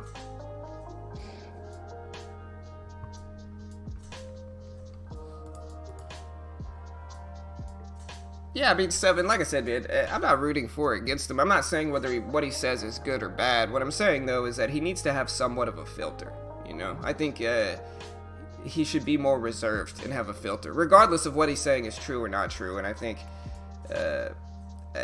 that if he wants to look better, he should have more of a filter, And like I said, I'm not rooting for or against him. I go for policies more than anything. But that's just my subjective opinion on it. Here we go. Moving on up. Hey, thank you, Jason. Thank you, the Most High. Yeah, I mean, you stock trade, you can't short. You could trade a little bit more penny stocks on there, but fills are a little bit worse, I think. There's pros and cons to it. Just you don't get as much buying power, so you're still going to be risking thousands. Only going to be able to go long. And I've traded on U-Stock Trade, so yeah, it's basically if you're looking to only go long and you don't need leverage, U-Stock Trade is a good option. Cheap commissions. But if you want to have more buying power and actually be able to short, I think TradeNet's the cheapest option. I think it just makes the most sense. Again, that's subjective. That's just my take on it. I have bias towards them because I post referral links and make commissions if people sign up. But I genuinely think it's one of the cheapest options for new traders to get their feet wet. Appreciate the sub, Amber. All right, guys, order out to close the rest of it at 32.20s. If it gets up there, I'll just close the rest of this. I have no problem celebrating that kind of home run trade there. Yeah, solid trade, brother. Good work, man. I almost got 500 shares of this one. I was feeling it. You guys saw me. I had that 200 shares waiting to add. But it never really did a pullback once I added. Once I got in, it held right here at VWAP. And I was looking for maybe a little bit 65s, but once it broke out above this, I thought it maybe touched VWAP and then we can add, but it never would. It never bounced. It just got momentum. So this is where you could decide, hey, I've made enough. I'm just going to take the rest of it off the table. I have no problem letting the rest of it work towards that 31.90s and let this try to break out through the 32.20s here. The momentum is still strong. I'm going to let it try to push up there at least to the 20.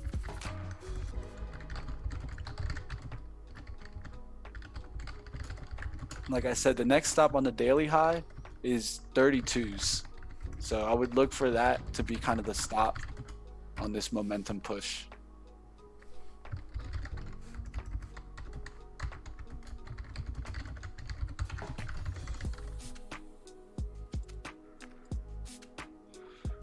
All right, how we doing out there, traders? How many we got in here now? We got over 230 people. I still don't see 100 likes, guys. If you guys want to see me continue holding this EMPH, let me see that like button move on up. Yes, sir. Let's get it up. We need 22 more likes, guys. We got this. We got this. Like I said, guys, I apologize about talking about politics. I probably shouldn't have brought it up. I didn't mean to be divisive here. Like I said, we're all a family here. We're all brothers in trading, brothers and sisters in trading, and so it's all love here, team. Regardless of our political beliefs, we're just here to learn and grow. So let's just stay that way. We're a team here. So my bad for bringing it up. All right, fam. Here we go. We got 17s just rejected off the top. Let's see if it gets just bought up right now. You see 17s flow through on the level 2. A big trader step in there, and then they'd bounce it through the 20s. Let's see what happens right here.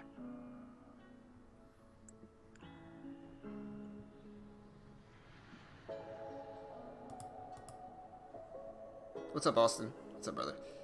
We got 81 likes. We need 19. A few more. We only need 19 more likes, guys. Let's do it. 17 definitely being the price point where it's getting that kind of hold. Might take off my order and then put it back on here.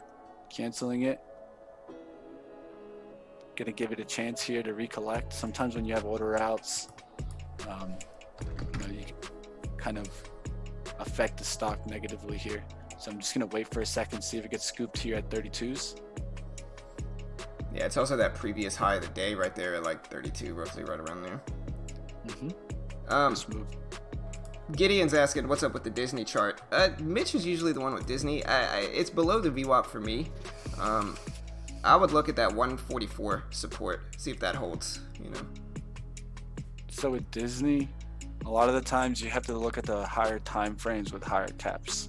Yep. So look at the 5, the 10. Look at the 5, the 15 minute. And you'll see it's just holding a support of 144.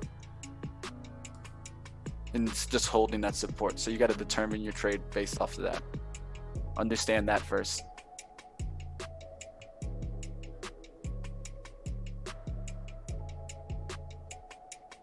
All right, we want to see this get bought up right here at the 32s. If it gets bought up right here, it could definitely spike through the 32.20s. There we go. You broke.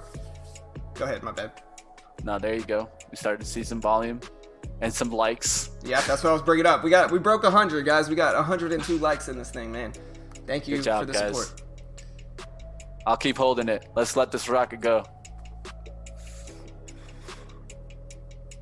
Look at the Tesla dragon. Now that's a dragon. Yeah. I'm not messing with Tesla with a 90 point pull. Yeah. Tesla, the range is huge. I'm not touching it. I'm scared. I buy one share of that. I'm gonna take a $20 loss. I buy 100 shares. I'm taking hundreds and thousands of dollars in losses. I'm not touching that. Can't you get fractional shares on Robinhood? You can. Someone get like an eighth of a share on Tesla. Yeah, right. That's what I'm saying. Can I get an eighth? Yeah, let me get an eighth. $100. I know what's an eighth. $50, $60.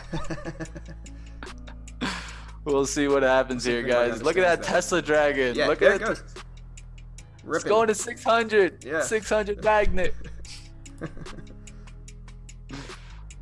Guys, let's put it out there, guys. We have no position in Tesla. Yeah, I don't. John or I. I'm scared of that thing. That's why we make fun of it. Yeah, I'm scared of that thing, man. I buy 100 shares, my account's done. All right, guys, this is exactly what we wanted to see, the recovery of 32s get bought up. So now what we're going to do is we're not going to let it go underneath this 32 because we need to make sure that we get some kind of profit. But I do want to go ahead and continue staying in the trade if we can rip. So right now I'm going to go ahead and set a stop at 31.99s. This is what I do when I want to go ahead and make sure that I get profit, because sometimes you can be greedy. And if you notice yourself can sometimes be greedy, sometimes it's better to just determine what is that level for you. And for me, that level would be 31.99s right now. I'm just going to leave it here. If it breaks out, we'll watch the momentum push and we'll try to sell into the push. But if it doesn't break out here and starts pulling down, you have to know what the level is for you to hold to.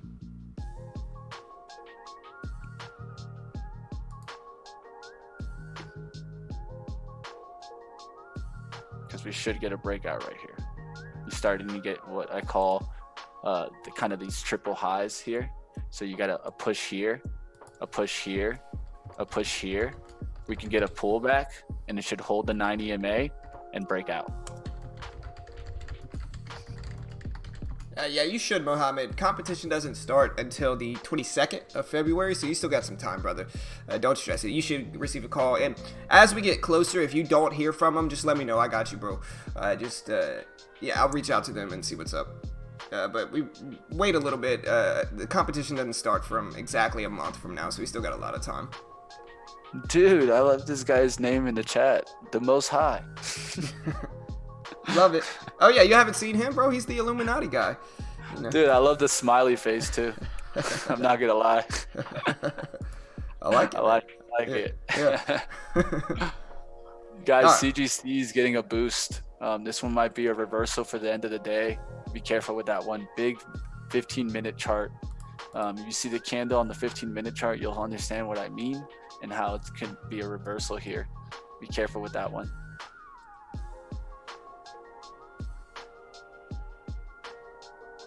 Tesla loved Edison more than Tesla, yet named his company. You must mean Elon. One of the things that I'll talk to you guys about right here, guys, as we get the break through the 20s here, is in our member kind of video, I talked about this one strategy that is not our strategy, but I'm starting to see the pattern out there. So if you guys want to see a new pattern, new strategy that I've been seeing constantly happen, become a member, hit the join button. It's not much, $5, and so you guys can get some access to a really cool pattern that I've been seeing in the market. Yeah, what I was gonna say is that somebody said Tesla loved Edison more than Tesla. I'm sure you mean Elon. Elon loved Edison more than Tesla, yet named his company after Tesla, and you love when billionaire geniuses make sense. It's like I said, man, my wife actually thought that the Tesla family owned and founded Tesla, and I had to tell her, like, no, they just named it after him, and my wife, like, argued with me against that, and so I think that was the point of naming it Tesla. It would give it more credibility, and it's actually a really smart move for Elon, I think, naming the company that. I think that's why he did it. Yeah, I think also, if you guys know the story of Tesla, a lot of people think that his ingenious was robbed. That he had a lot more kind of inventions that could have come out or could have been very beneficial to us. And I think that's why he chose Tesla, because it's like the underdog. Right. It's like the everyone knows that Tesla was extremely smart. Genius, man. But at the end of the day, he got outdone. Yep. He got outdone. In a business sense. In a business sense. And so it's always been known that he's kind of like the underdog. I think that's what Tesla likes. He's like, I'm the underdog. I'm going to come in here. No one's going to believe me. I'm going to make electric cars. I'm going to make electric pickups. I'll have space rockets that can land again. These guys don't know what they can do with the technology that's out there. We're colonizing Mars. I think that's what he's really good at. He understands that there's so much possibility with the technology that's out there today, and he does not limit himself with that technology. 100%. And endless limits, endless investors. Really, that's what ends up happening, guys. All right, 9 EMA. I want to see that hold now. 3207s would be our out number now. We want to see this just start breaking through, momentum push up. You see how the volume's slowing down on the volume here, guys? So if you look at my chart and you look at the bottom, you see my MACD getting tighter. Why I use a MACD? Because that tells me kind of overbought and oversold. You see it get closer to this convergent line. That's because the volume is slowing down. We're getting towards a price point where the volume's meeting equilibrium, meaning that there either needs to be a buy above this to push it up and volume come in high, or this volume can hold and the level can hold and it could start pressuring on the support.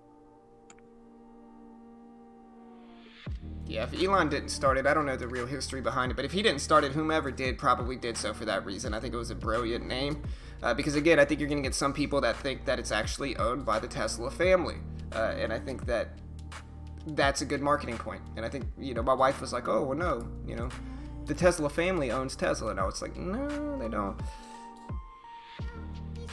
Can I be a part of the Tesla family? Right, I want to be a part, man. I want to smoke blunts on Joe Rogan. Does Elon have a daughter? Yeah. I want to smoke blunts on Joe Rogan, But I think in the long run, guys, I love that we have a Tesla. That brings volatility in the market, guys. Volatility is what we always want to be seeing. Volatility is what makes the market move. It's what makes other stocks spike. It brings sympathy, something that I watch for all the time. Right. Believing is the key for success in your idea and push forward. Absolutely, man. You gotta have that belief. Boom. One of my stickers in front of me. What does it say? Believe in the process. Yes, sir. Trust the process. 100%. You gotta do it. You gotta believe it. And there's that whole idea about the secret, which is basically believing is what makes everything happen. And I think that's kind of true, and it's kind of not. And it's like Gary Vee said one day, and I'm kind of torn on whether I actually like Gary Vee. I like some of this stuff, but I also think he just kind of says the same thing. But some of it, what he says is true, which is that the secret is true, but it's not true because there's some universal thing that makes what you believe in gravitate towards you. It's more so true in that you do what you think about, right? So if you think about growing a business and being successful, that's what you do. That's what you work on. That's what you thrive to succeed in. And so that's what causes the secret to be true, is because when you start thinking about something every day, you start working on achieving it. And if you don't think about it, or if you don't believe it's going to work, then you just kind of stay stagnant. And I think that's why it works. All right, guys, we're leveling up here. We want to see this 90 MA hold here on any pullback. We want to see extensions happen. We've gotten 1 high, 2 high, 3 highs. Now that bottom needs to hold. You guys know my rule of 3. I don't know if you guys ever heard of my rule of 3. If you're new to the kind of chat today, definitely check out our channel. We have a lot of kind of strategies that we've broken down, absolutely free for you. A lot of it also describes my experience in trading. A lot of kind of this rule that I developed, the rule of 3, I developed it through trading and watching patterns. So if you haven't already seen the class on bull flags, definitely check that one out. It talks about my rule of 3. It shows how I use kind of 3 resistance tests to really understand when breakouts should happen. And that's what I try to use and read the level 2 also. Yeah. I also want to take a second, guys. If you want to use the same platform as Mitch and I, there's a lot of benefits to doing it. I think one of the biggest benefits is that new traders can get started for $400 or less, and it allows them to day trade and actually short stocks. I think most new traders are stuck going long, and if they do want to go short, they got to go to a discount platform and basically save up thousands in order to try to do it. And with the base package on TradeNet and TEFs, it's $3.99. It comes with a course, a demo account, and chat room access. And then you get to contract for them, basically become a contractor for them and trade their account. And the base one is $14,000, so a lot of buying power. You can actually short anything that's tradable on there. You get $700 in max losses, and so you have $700 in room to trade with, even though you're only paying $4.99. And the commissions are pretty cheap if you use small sizing, and I think it's just one of the cheapest bundles that new traders can find that really allows them to get their feet wet. And I think it just makes sense for new traders. It's just a lot cheaper to go that way than it is to, say, save up thousands, deposit thousands into a conventional platform where you're going to be trading, where you're going to be paying up the you-know-what just for the platform alone. A lot of them are charging $100 plus just for the platform, and I think it's just a cheap way to get started. You're risking less, and you get a lot more room to trade with. And so if you want to check that out, I'll post this link. I'm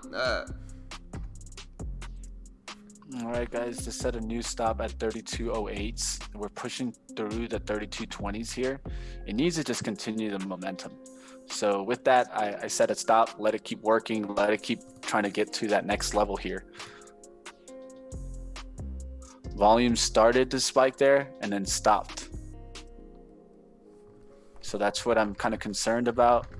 I'll put the profit out there to take it. Yeah, we are getting closer, Jonathan. I've only traded once too, so I'd actually change it. I actually changed a little bit and took my foot off the gas for that first hour and a half. So we're getting close, man. I still haven't traded much, but now that we are kind of in this market, I can actually start to take some swings with that. You know, my account's at 1,600 roughly, which is fine. Ended up making about $100 yesterday after commission, so very acceptable win.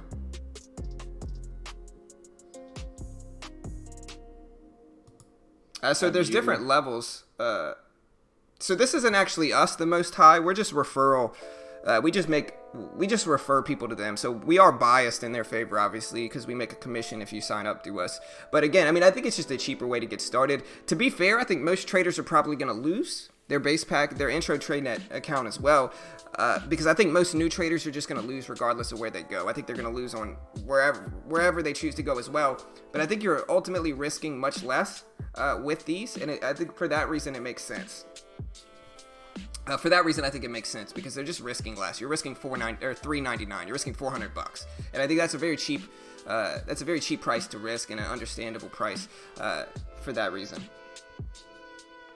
All right, guys, I'll be right back. Gotta go use the bathroom real quick. Had to stop put, so just let it work.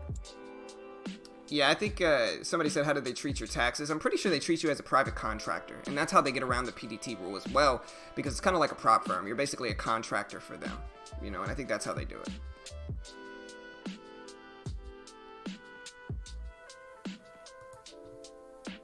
Also, guys, if you want to use the same scanners that Mitch and I use, I'll post this link. You know, I think in my opinion, they're the best scanners in trading, and even though there's a little bit of a delay on ours, if you want to use the real-time scanners, you can use promo code BT15, get 15% off at Trade Ideas, which in my opinion are the best scanners in trading. You know, so I'll post these links as well if you want to check them out. Again, 15% off, you know, really allows you to build your own strategies around these scanners, and both of these things are a great way to help support our channel. But yeah, there's the link. You can get 15% off if you go check that out as well. Alright, so yeah, we are getting closer to my prime trading time. So I'm going to start looking for some trades. I'm going to leave Mitch up until I find one. But yeah, for now we are getting to kind of my prime trading hour. And so we'll see if we can find anything.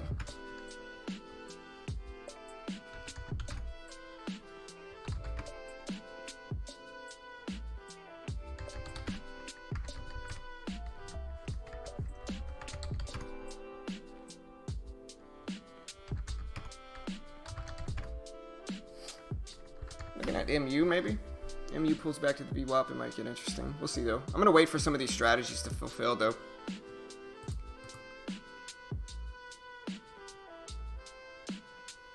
Alright guys, the MPH keeps trying to break out there. We just got to hold towards our level.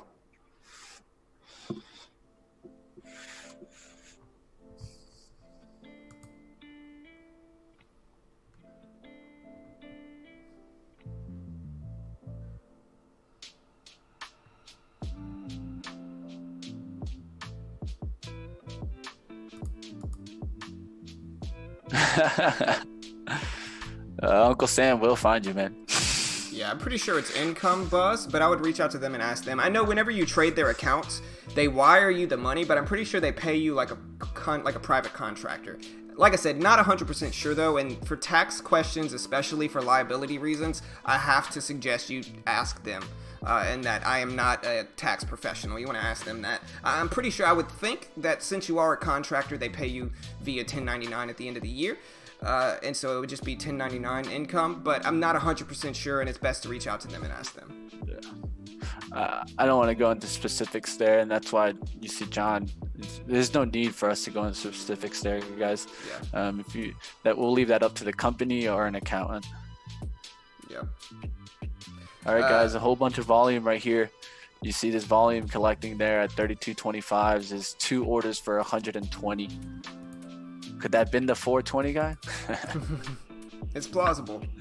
It's plausible. It's plausible. Andrew says, would you have a minute? Do you mind briefly talking about the key things on the screen now that we should look at from a basic point of view? Okay, so right now this is Mitch's screen. You see his executing platform, so where he buys and sells is on the right here. You can see his account manager showing you his profit from the day, which he's currently up $110 on one trade, and then he's down 60, so his net profit would be roughly $50 right now. which is good. Mitch is trading a very small account, so $50 gain is solid.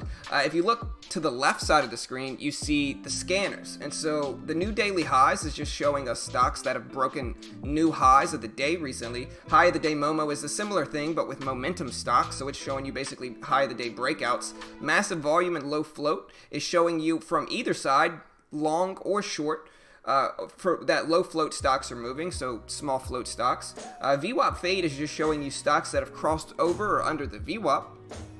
And then up in the last 5 minutes is just showing you the biggest movers in the last 5 minutes on the upside. But yeah, these are just scanners on the left. This is Mitch's chart that he's watching, and this is his executing platform on the right.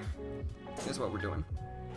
Yep, and a lot of what you see on my chart is going to be support and resistance. Those are those horizontal lines that you see. And then you see that trend line that I drew here, what I was watching hold, and how I took my trade was really off the 5-minute VWAP bounce play. Saw it here, holding here, and that's what I took my trade off of. All right, guys, seeing this one, time to break out there. Tried to get through the 30s. I don't think it's going to get through it so much. I think it can get through it, but that's the high. That's the resistance. So let's see right now. 22s is really what I want to hold to on the downside. It could touch it. I just don't want it to go to 21s. That's keeping the high. So I want, what do we want to see is we want to see new highs and higher lows. So what do we get here, guys? A low here, a low here, a low here, a low here. So you got to keep seeing those higher lows being built. That shows momentum. That shows continuation. That shows that the stock can continue rocketing out. Look at the volume. Remember we said, what do we needed? We needed a volume spike. Look at that spike. That's what we want to see, at least on volume side. Yeah, Mr. Glitch is asking about day trading taxes. Like I said, man, ask your accountant, brother. For liability reasons, it's a touchy topic that I don't really want to necessarily give tax advice for. Not an expert, not a certified accountant. I would ask an accountant, brother. Best thing to do. Yeah, it's not that we don't want to tell you something that could be beneficial. It's that we really don't need to put ourselves in a position there, because that's not what we're trying to do, guys. Always ask your accountant. And if you don't have one, look for some cheap advice. There's a bunch of cheap advice out there.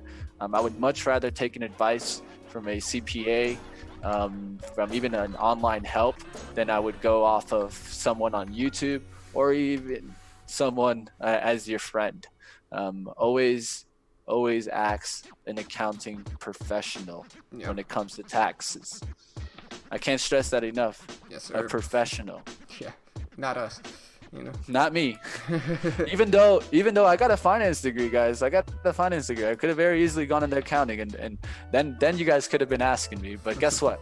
I don't like all that computer work, and I'm sorry, but you put me in an office 9 to 5, I'm gonna end up doing somebody to somebody. Yeah, me too. I can't handle it. I've worked in the office before, and then it's the. All right, guys, I'm done with it. I'm done with it. I'll take the $103. Yeah, I like the exit. It was a good exit. Good gain. Nice win, brother. Yep. Tried it. I tried it.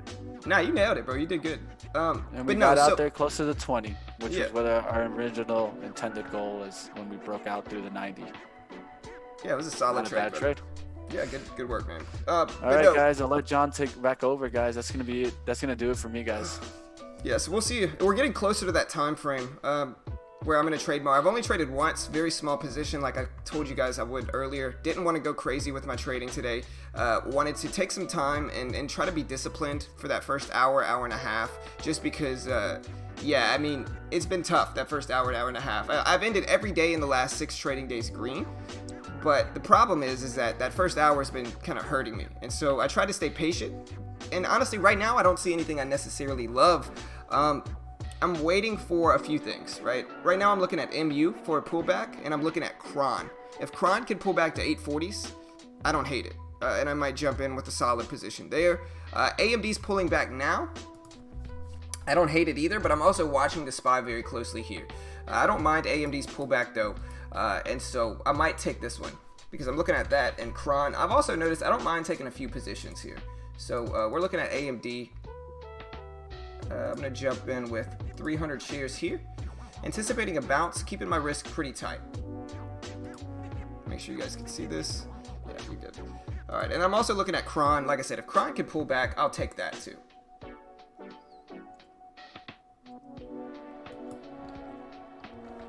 me put this up so everybody can see this too.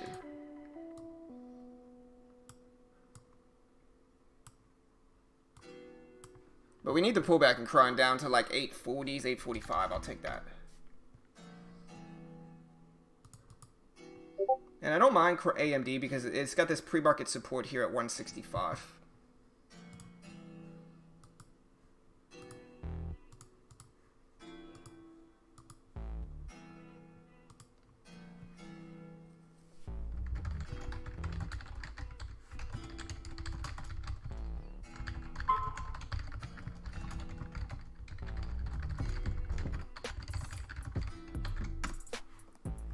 Alright.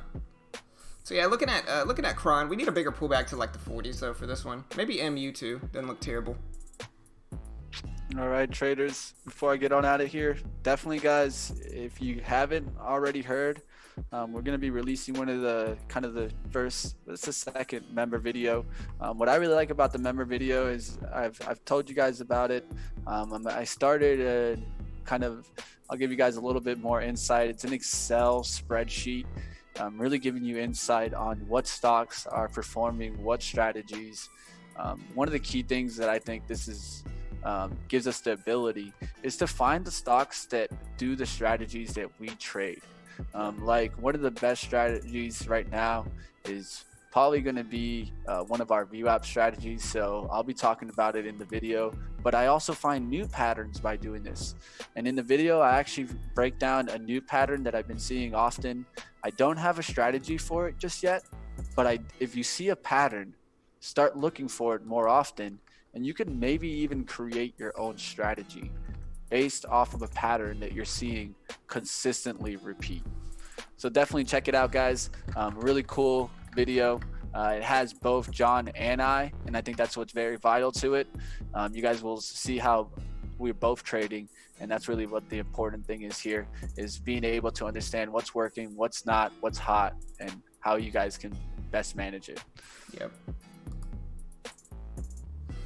Yeah, that member video should be out at like 5 p.m. maybe, at like 5 p.m. Our time. So that video will be out this afternoon. If you want to become a member, you can just click the join button. Great way to help support our free content here. So you just click the join button, you get access to these great emojis. The John, Mitch, and Carol emojis. The coveted, dare I say, brilliant John, Mitch, and Carol emojis. So if you want to become a member, it's just $4.99 team. It's a great way to help support what we do here and all of our free content. But yeah, we'll be putting that video out for our members at around 5 p.m. Maybe a little bit later, a little bit earlier, but definitely this afternoon. All right, guys, I'm going to go ahead and get on out of here. That's going to do it for me. Not a bad day, bouncing back from 2 early losses. Looks like the third VWAP bounce play worked, guys. I did 3 VWAP bounce plays today, and it just goes to show you that risk and reward is so important, guys, because I only got 1 win today, and I'm in the green. How does that happen, guys? Because you use the right risk to reward, and that's really what happened here. We actually received 2 times our losses, and that's what we want to see, guys. And if we are able to get that, then we can keep trying to attack these kind of 2-to-1, 3-to-1 trades, and we're going to stick in the mathematical advantage. Okay, so I'm in MU now as well, and AMD, both on the long side. Gonna look for MU to push up some here. Just a small position on MU. We're gonna try to get our feet wet with trading a little bit more, but in MU and AMD. Good luck, John. Have a good one. Thanks, brother. Good work today, man.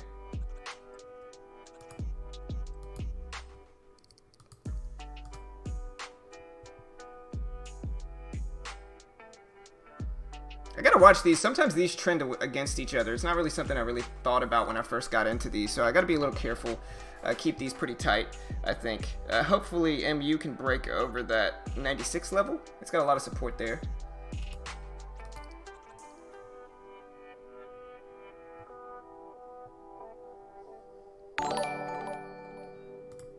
Hey, appreciate the sub, ADA. Welcome to the team, brother. Appreciate it, man. I'm going to keep my risk pretty tight here at like 64, 63 with AMD.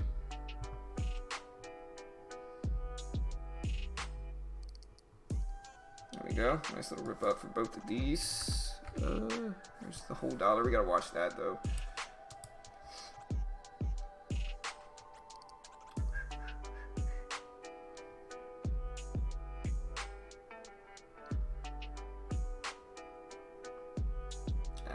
AMD struggling here.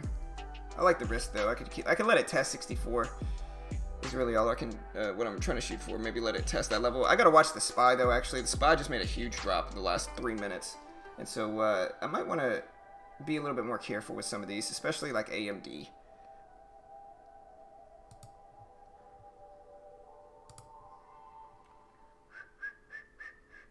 Just keeping the risk very, very tiny here for this one though. Wait, I gotta sell. Yeah, I'm gonna get out of here. I don't want to risk that too much with AMD. The SPY just took a huge drop, and so unless the SPY starts to rebound, I can let my MU trade hold, but I don't like that bounce. Maybe it faked me out here, but it broke well below my risk. So we're gonna give it some time. We still got some. I don't know. I'm kind of torn with AMD. We'll give it a chance, but also looking at Cron.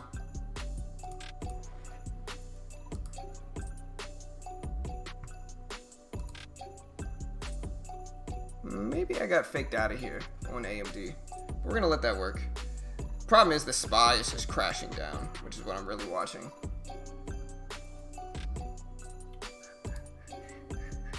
Luckily, I kept it small, and so I have a lot of room, which feels good, honestly. I'm gonna let my risk in this one for AMD, or for MU, be 78. So a tight risk on that one too. I like that risk. Let me hang out with the chat a little bit. Yeah, no stress, Joey.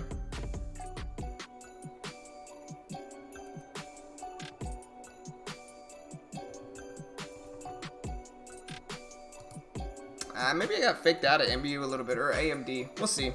Still early for me, guys, and this is right when I started kind of getting to my zone. I don't mind buying back into AMD too if it pulls back to like 65, just because it already confirmed the 62 risk level.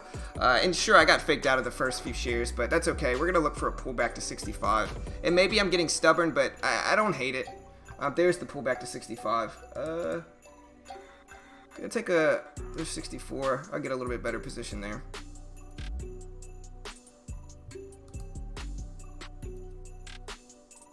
Gotta watch the SPY though. Maybe I'm getting stubborn with this one.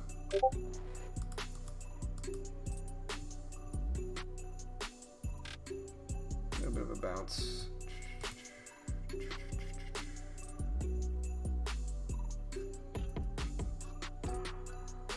SPY just took a massive dive though. Maybe I got stubborn with this last one. We'll see. Gonna let it test this 57 level.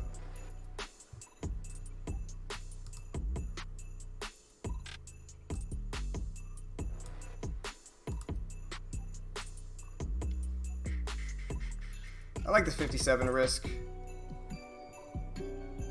Problem is, we're gonna see how closely these follow the SPY, because the SPY just ripped down.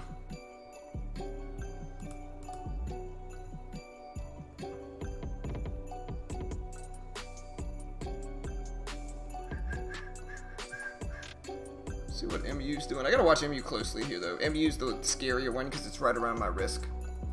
AMD's, Okay, so my headphones are gonna die, guys. I gotta turn off the music because last time the music was just super loud. And so I'm gonna turn off my headphones so the music doesn't hurt everybody's ears real quick. So sorry guys, I'm gonna have to close the music down. There we go. Alright. Let's mute this. There we go. That way we'll close it down so everybody can't hear it.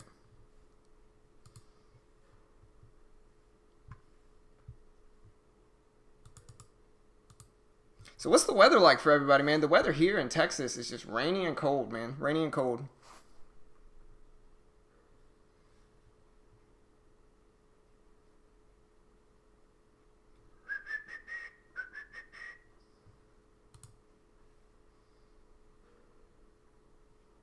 There's 78s. This is my exit here for MU.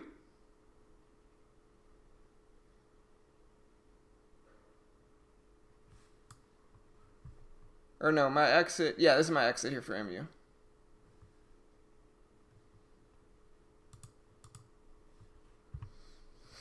The SPY is the mini S&P. So it just basically tells you what the overall market is doing is what the SPY does. So it basically is just like the mini S&P 500. So it kind of just gives you a breakdown on what the market is doing.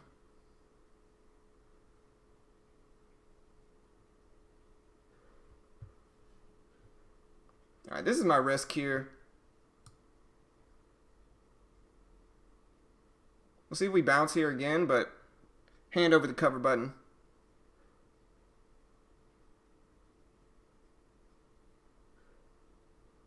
$59s. Luckily, I'm keeping all of these pretty small, less than $50. All right, I'm gonna get out of that one. I don't feel like taking any more losses. Market's just dropping too much for a long position right now.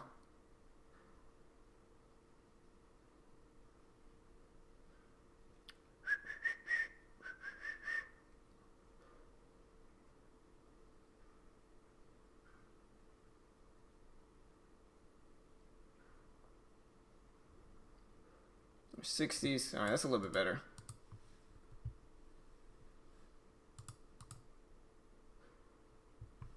I'm not from Texas. I'm from Louisiana originally. But yeah, I'm from Louisiana. Here in Texas, though, it's rainy and cold. Rainy and cold. I knew that because I had to talk to the cops this morning. And so, I don't know if anybody heard, but like my alarm company called me at like 7:30 this morning, and they were like, "Yo, your alarm just went off. We notified the authorities, and my house was armed all night. It was secure, and my alarm was set all night. It never went off." And so I was like, "Hey, my alarm actually never went off," and they were like, "Oh, well, we called the authorities anyway." And I'm just kind of like, all right, bro, I guess so. And so I had to deal with the cops. You could probably, if you rewind the stream, you could probably hear the cop knock, because all cops always knock the same. It's the pop, pop, pop. You know, you need to chill out.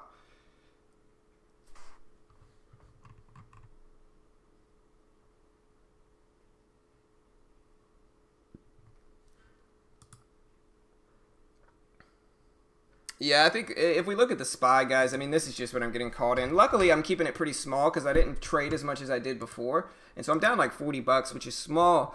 But we're going to wait for some fake out fades, some fake out bounces, or what looks really good, I think. My AMD trade, I'm about break even in it now. But it's looking a little bit better, and it confirmed my risk right here. So I can just use this 57 level as my risk. MU may have faked me out as well, but I don't hate the bounce play.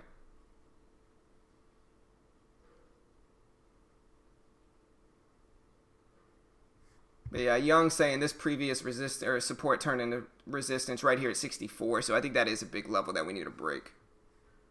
Never really got the pullback in Cron that I was looking for, though.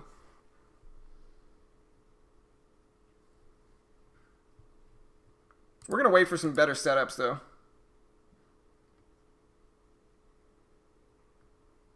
Yeah. Secret Service at your house, huh? That sounds like a fun story.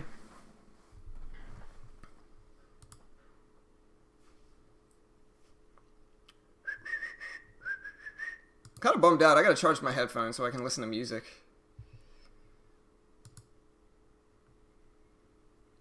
But yeah, guys, basically the way I've been trading in the afternoons is I might trade a decent amount. Usually I'll find a way to end green, and so I'll try to catch it on video today.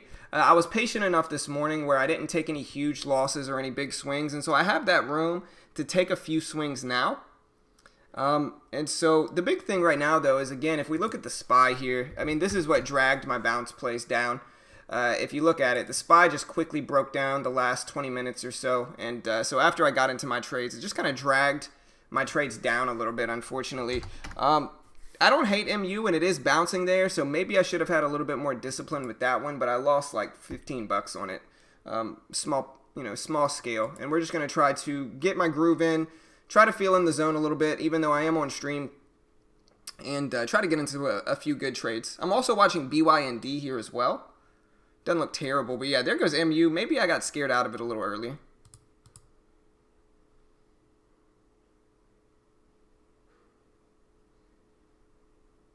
What's up, Douglas?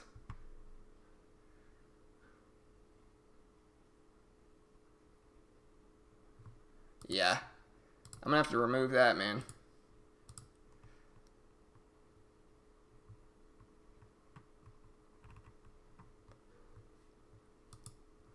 Oh, there's 66 with AMD.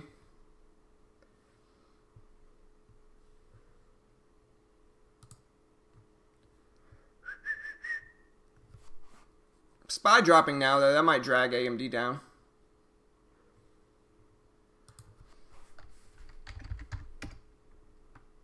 Roku's been in a really nice downtrend lately, too. SPCE fake out fade worked really well there, too.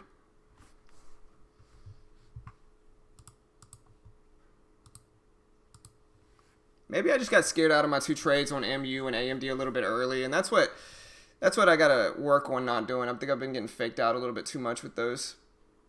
Even though the SPY is down, though, I mean, that's something to consider, too. What about AMRN? That one's too sideways.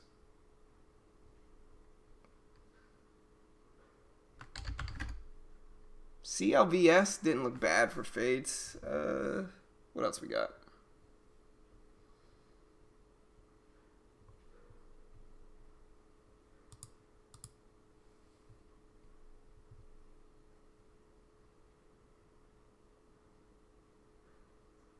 No, I never did, Austin. All I got is my short ones.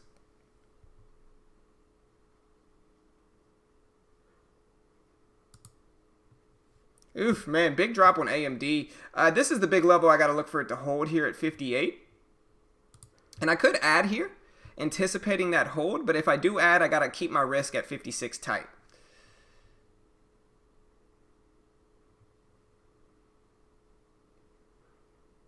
Now, there's 59s. Like I said, I got to keep my risk here at 58 tight, or at 56 tight. SPY is just ripping down is what we're getting here, really. I don't necessarily really want to hold here, and so I'm going to get out there. What we're getting here, team, is look at the SPY. SPY is just breaking lows. So the SPY broke the low of the day. That's dragging my trade down, unfortunately. Same thing with MU, so I think it was a good wait. I'm glad I waited there. And I think with the way the SPY's acting, it's probably the right move. I'm also looking at Cron, though. Cron's at 47s. Let's see, I'm down, what, 56 bucks, 55 bucks. So it's still small. I am looking at Cron, though. I don't hate Cron here. It's depending on whether the market drags Cron down, which I don't think it should. It's a cannabis stock. But I would be kind of trading against the market trend.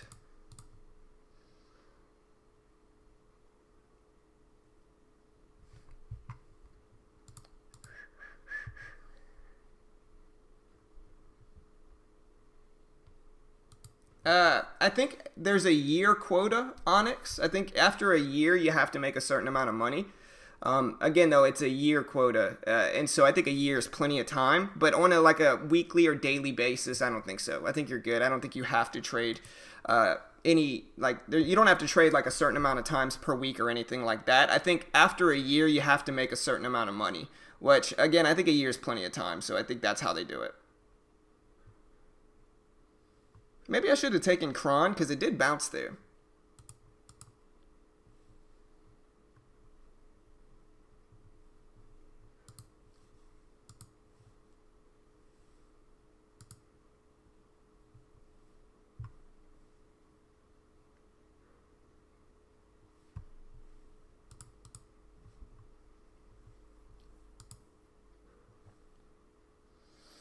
Does Tesla usually follow the SPY? It depends. It depends on the catalyst and news. Some stocks, it depends on the day. Like certain stocks will follow the market on certain days and not follow them on other days. Some days they'll trade against them. It really depends on the catalyst. Today specifically, Tesla is not following the SPY. Tesla is just ripping up very strong. And so today it's not happening, but sometimes it does. It certainly does sometimes.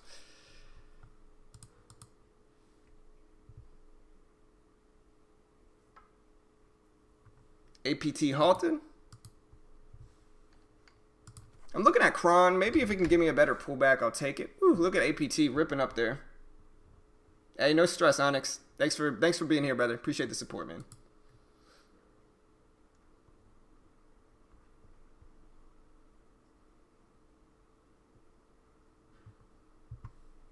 Yeah, I'm just looking for a few plays. I don't see too much right now, but we're gonna wait.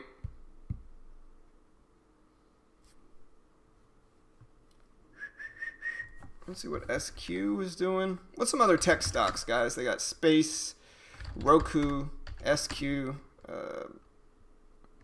AMD, MU, AMRN is a bio stock.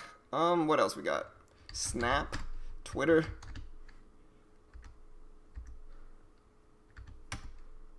Twitter's down.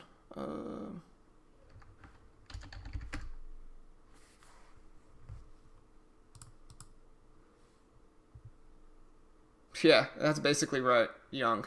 Tesla does what it wants.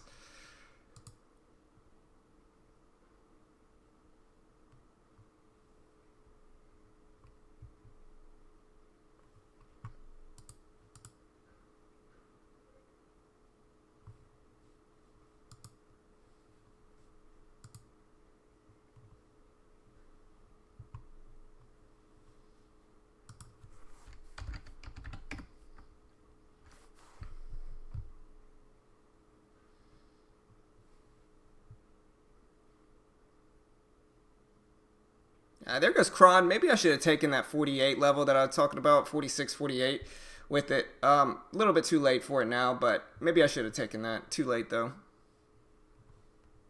Some other ones like APHA, ACB, no. What did NIO end up doing? Just tanking down. BYND had a beautiful... BYND had a beautiful fake out fade there. Really like that fake out fade slash. Kind of like a rejection play. A little bit too late for it, but didn't look bad. We got ENPH, the stock Mitch was trading. That one's moving up. Shaq as well.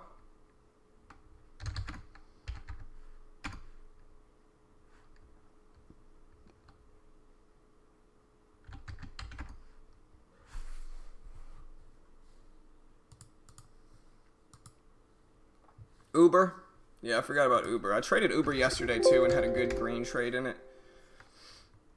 It's down now. Following the market. NIO. NIO, it's been just trending down today.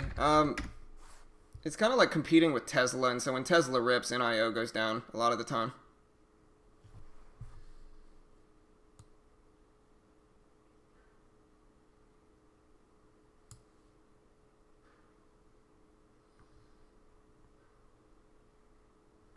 One that's been trending down all day is CLVS. CLVS has been trending down most of the day. What about Lyft? Lyft, his volume's kind of dried up.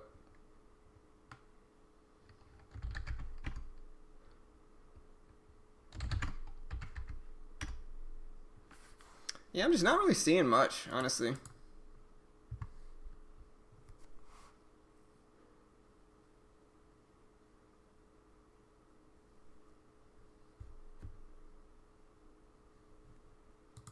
Yeah, no stress, Young. No worries, bro. But yeah, I'm waiting for some setups. Aside from those few that I called out that just faked me out when the market tanked, I'm not seeing too much.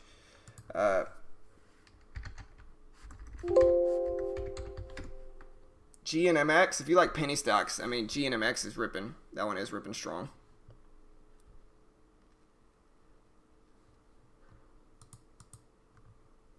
Kind of looking at CLVS, but it's already faded like 3 times today. I just don't trust it anymore.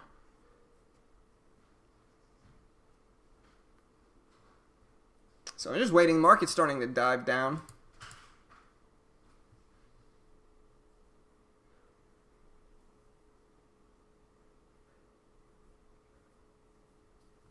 What's up, Todd? Momo? Yeah, if Momo could pull back some, I'll short it.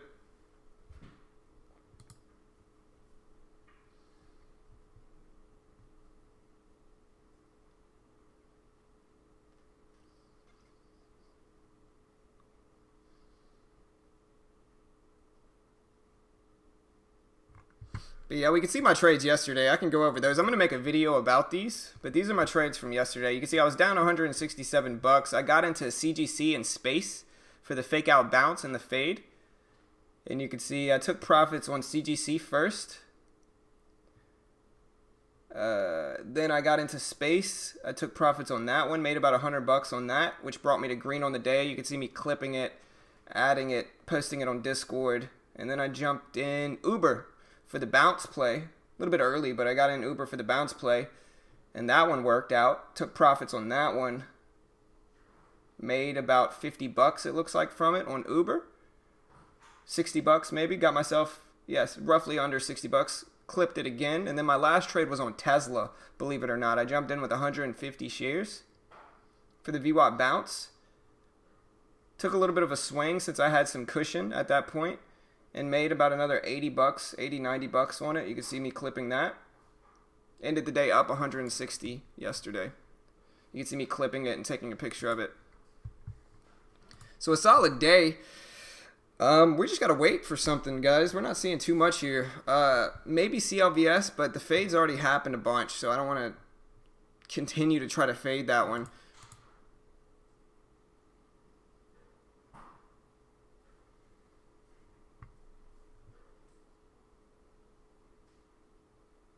Right. Well, exactly, Gobi. So the SPY is made up of a bunch of stocks, basically, and those stocks can drag the SPY down, absolutely.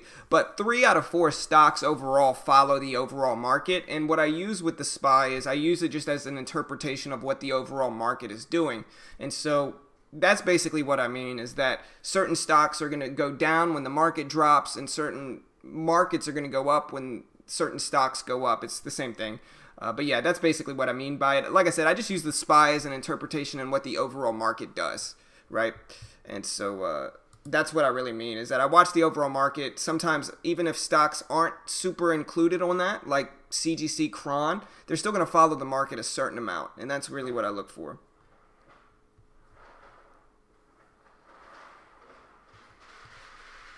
But no, I agree with what you're saying, though, basically, Gobi, is that stocks guide the market, basically.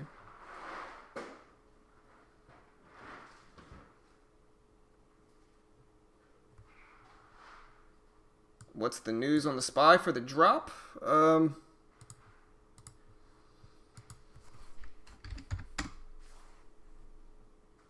It says German ambassador to the U.S. says Germany will respond to additional U.S. tariffs with tariffs of its own.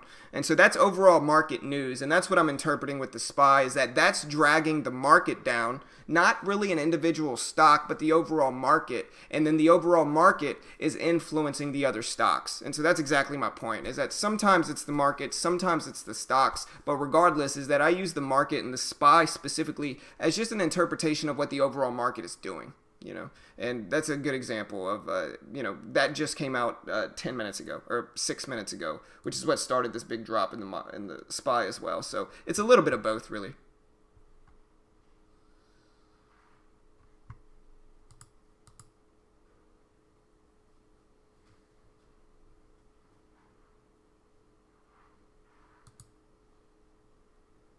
Yeah, I mean, it's going to come up on... So you're having trouble with the payment page, Mohammed? Yeah, I took 150 shares of Tesla yesterday. I was in the zone, though. I literally didn't have one losing trade after yesterday. And so I felt kind of in the zone a little bit. And once I had built up like a $70, $80 cushion, that's when I decided to take my swing, so to speak.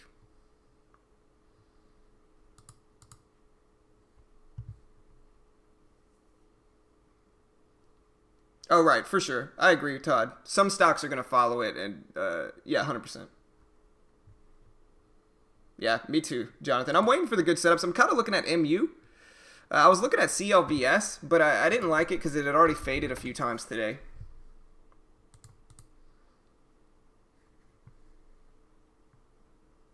So AMD pulls back, maybe MU pulls back. CLVS, I was thinking about the fade here, but it already faded 1, 2, 3 times. So the fourth fade's a little bit risky in taking, I think.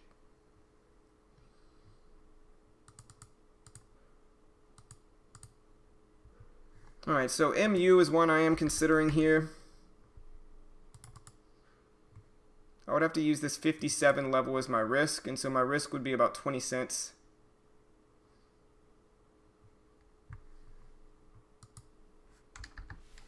Maybe AMD here too, but it's a little bit different.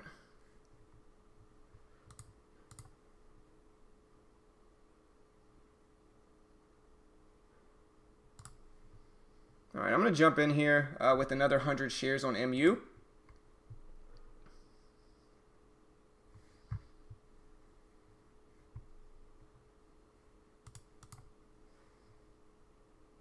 No, I made about $100 yesterday. Darth Trader.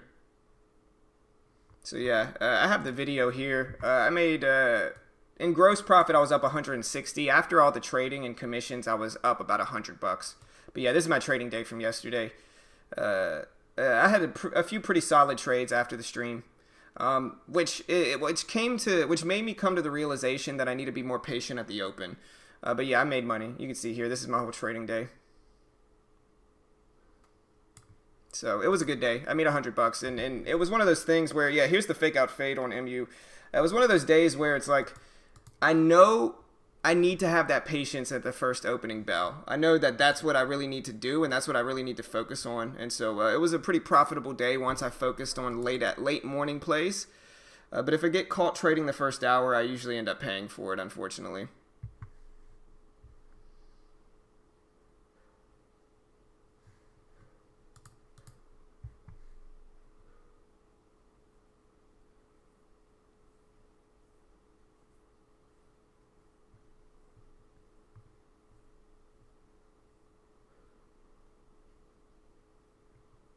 Oh, I think it's, is it 375 right now? I think it's 399. The way I always did it is I just paid through PayPal is what I always did. But if you're having trouble paying for it, just let me know. I can reach out to somebody and get you set up. Hold on. Let me see what the link is telling me. Oh, wait. There we go. Oh, it is 375. Oh, my bad, guys. So, yeah, it's 375 right now, team. It's 375. I didn't realize that. So, yeah. I didn't realize it's 375 right now. That's awesome.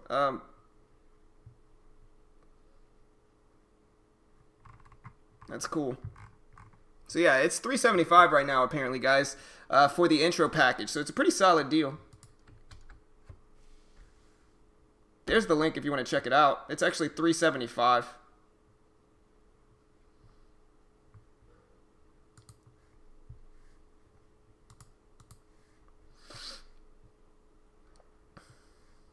I'm going to go with AMD here too. But I'm going to go with a little bit larger size on AMD. Because this is the setup. As long as the market doesn't hit me by all of a sudden going super green or super red.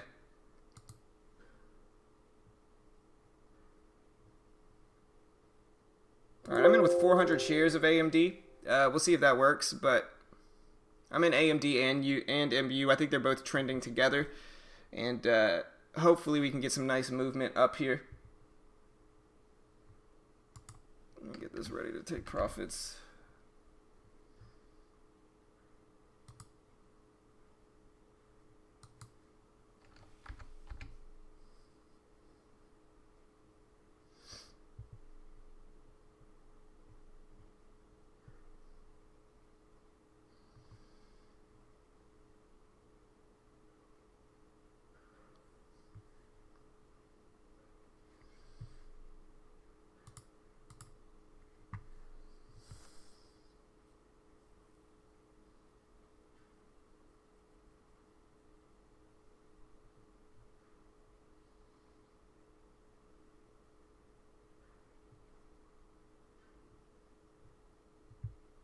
Okay, cool. You got it. Nice, Muhammad. Good.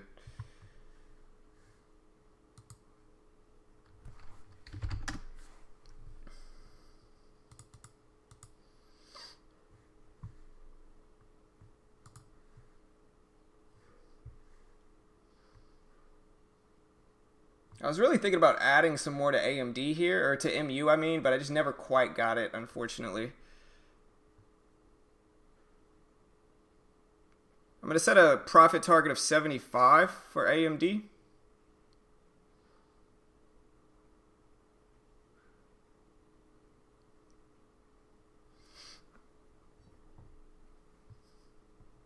Quick rejection for AMD, but I like this. I like this pattern.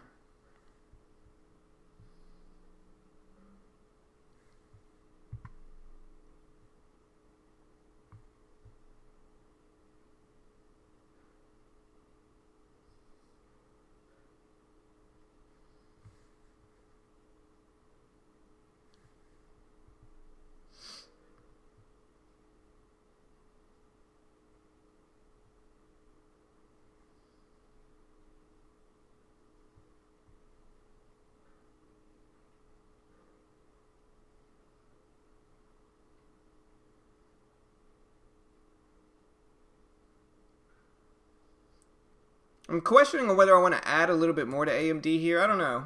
Risk has to be about like 57. Maybe I should have added a little bit, but I like the trend. I think 65 needs to hold, though. And I can use this 62 level just about.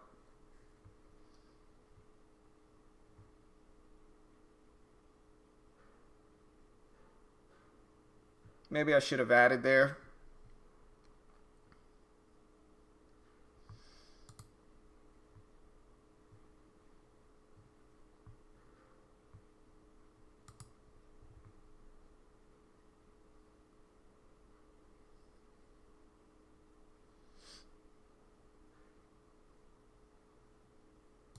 I'm going to sell half there for MU with AMD. Not quite enough for me to profit some yet. I'm going to let AMD work a little bit, try to get it up to like 80 preferably, or 75 really is ideally where I want to get out if AMD does work. So if we get up to 75, I mean, another 5 cents would be preferable here, but we're going to be patient and try to let it work some. And we're going to hold another 50 shares of MU in case it does the same.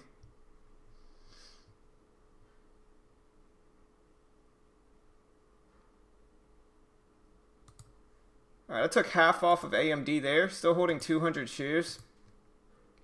MU's ripping up too, which is good. Got out a little bit early. My price target was right there. The reason I say that is because that's the $quarter level. I can kind of scale out of it as it moves up here too.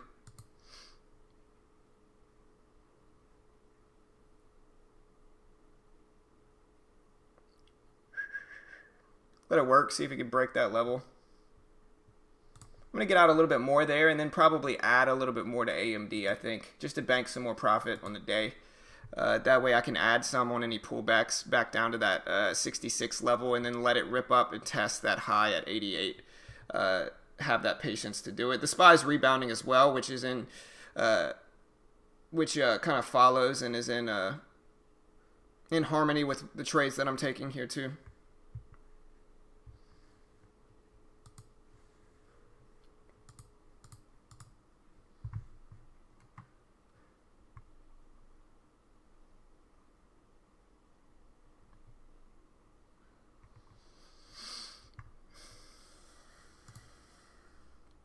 All right, well, I'm kind of bummed out I didn't take my Cron trade. That one looked really good. But yeah, this was that same fake out bounce strategy that I talked about. Same thing, same exact strategy. Can hold the rest break even if I really want to with both of these. Maybe add some back on any pullbacks with AMD. But yeah, that Cron trade was beautiful, man. I kind of wish I would have taken it. Unfortunate, but it's all right. We get a pullback down to like 67s. I'll add a little bit more to AMD. Same thing with MU. We get a pullback to 75, 77. I'll add a little bit more to this one too.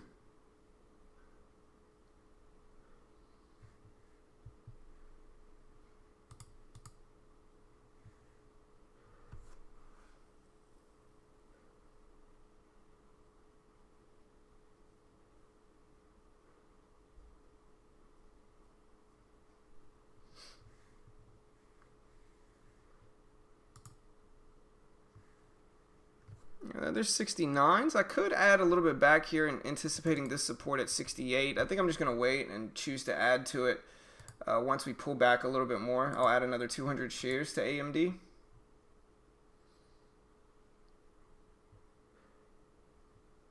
I don't mind this pullback. I'll get in a little bit early here with 300. Anticipating a move back up to test 75.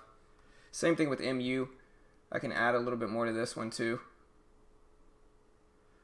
On this pullback, gonna add that other 100 shares back.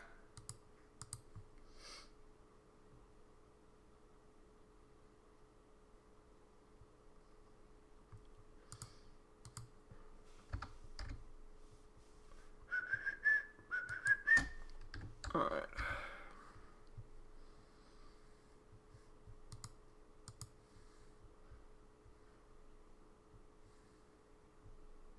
Market pulling back a little bit. I do think these are following the market too. It's been a tough year. I'm break even mostly, maybe down a little bit this year.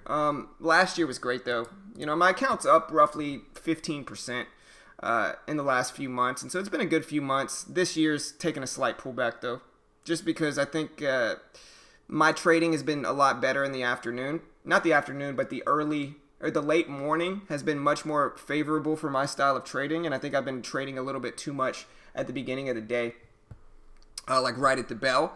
And Mitch usually does really well at those times, but for me, I just haven't been doing super well at the beginning of the day.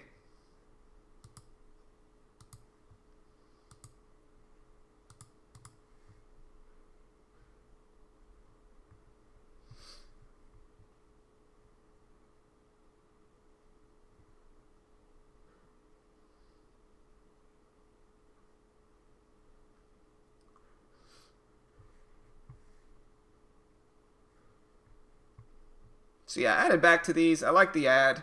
I like the pullback to give me that position to add to it. And so we're in with 300 shares of AMD right now and still 100 of MU. I'm going to try to be patient and let these break out. Ultimately, I want to see AMD break out over 75, but I'll probably take profit there just to be safe because of that.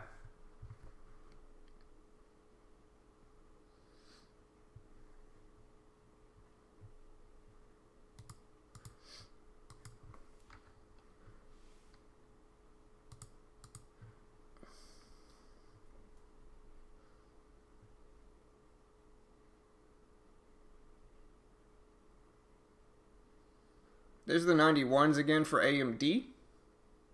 I like it.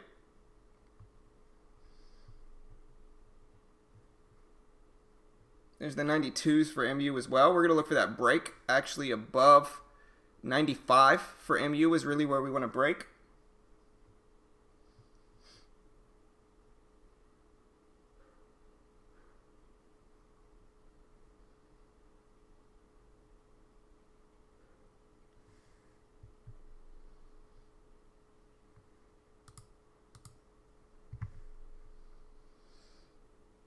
No, I'm in both of these, Kevin.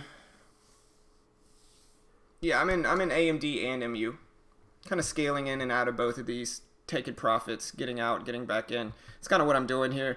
This is what I did yesterday too. So I'm in AMD, giving myself a tight risk of like 63 down here with AMD, but I'll add to it up to that point. And so, yeah, I'm just kind of working these right now.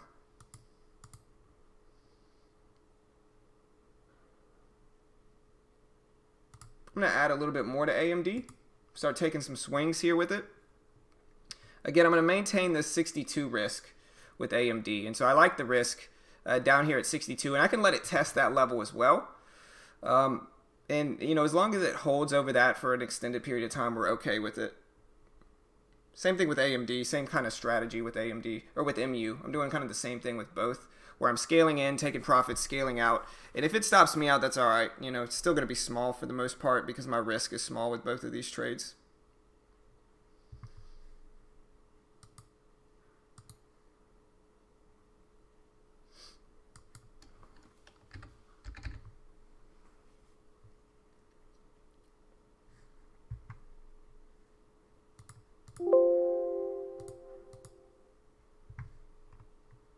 Yeah, go check out Trade Ideas as well. In my opinion, they're the best scanners in trading. And so if you want to use the same scanners that Mitch and I do, go check them out. There's the link right there for Trade Ideas. All right, so we are getting some significant pullbacks in all of these. I could add a little bit more to AMD as long as I maintain that 62 risk.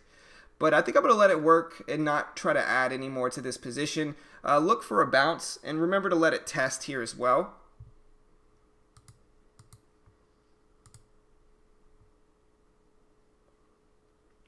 This is really the low, and if we get a confirmation there, that's even better, but we do want to see a spike up here. We don't want to let it test, because if it does test, we could get a huge drop down, which is not what we want.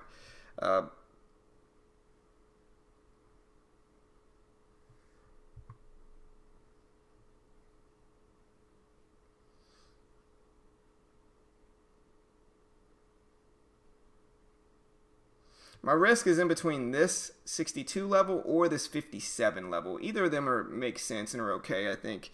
I think I'm going to go with the 62, but I'm going to let it test that too. I could also use 60. All right, there goes MU bouncing back up there.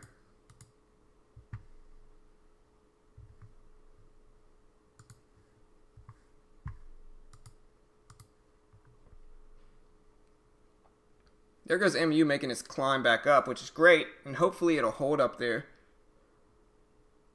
But I still like it. I still like the upward momentum, and I still think it's got some room.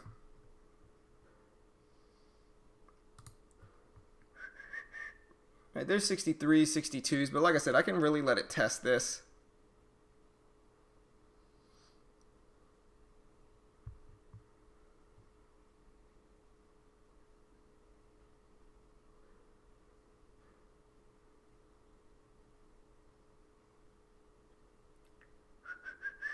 All right, we're getting a drop, but like I said, I'm going to let it test this level here because we could bounce. Maybe I'll risk off of this 59 low. Still got about break even in this trade, really.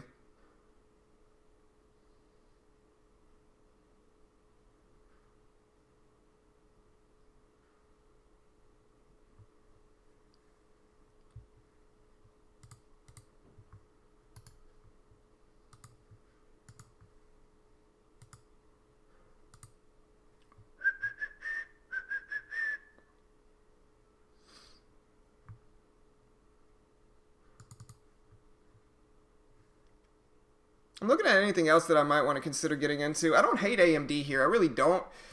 I got to question whether I like this risk or not. You know, that's the biggest thing. I don't want to try to morph the risk to fit what I want to happen. And so I like the chart setup. I think it actually looks very bullish right here, and that this pullback, especially if you consider like this trend line right here, is fine.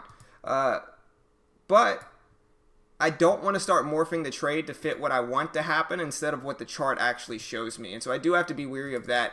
And so I'll probably just use this 59 level. That was the risk previously. And I got to be very careful with that.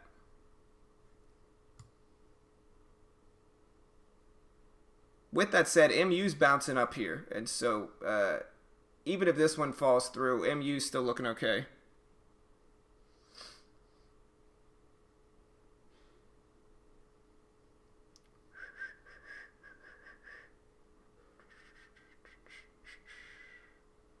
And if MU can break that 95, 96 level, then we're in ideal territory as well.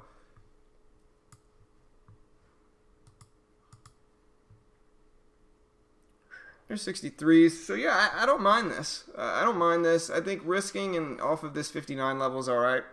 Especially with MU, which is another microchip stock running up some. They do trend against each other sometimes, and so that is something to consider. Hey, I'm still working. Huh? I want to go. You go after. Alright, whatever. Alright, well hurry up then. Hey, appreciate the sub, Austin. What's up, brother? Appreciate the sub, man.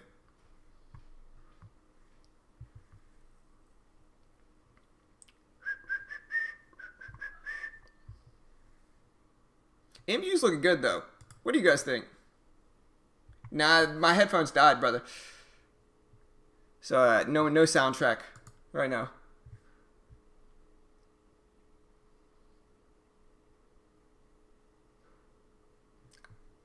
And I like the chart. I really do. I like the chart here. I think I'm still fine in this one.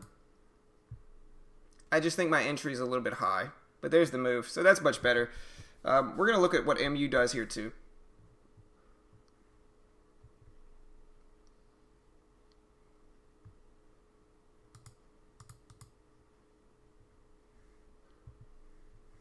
MU is pulling back though. That's something to consider.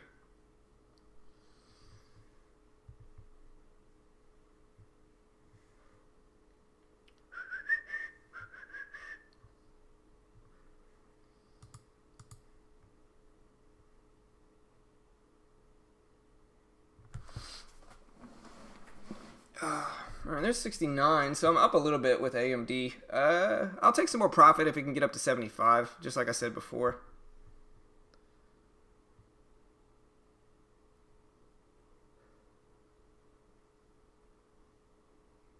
As long as the market doesn't just crash down, I should be fine with both of these.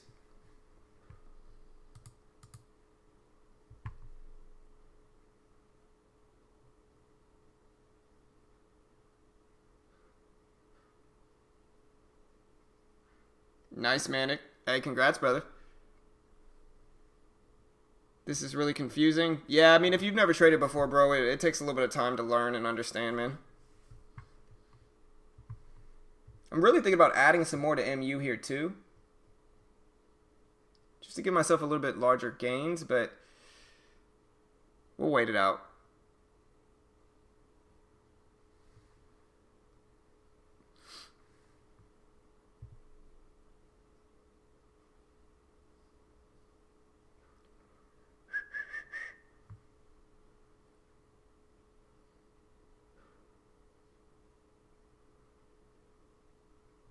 Perfectly break even in both of these at the same time. Weird.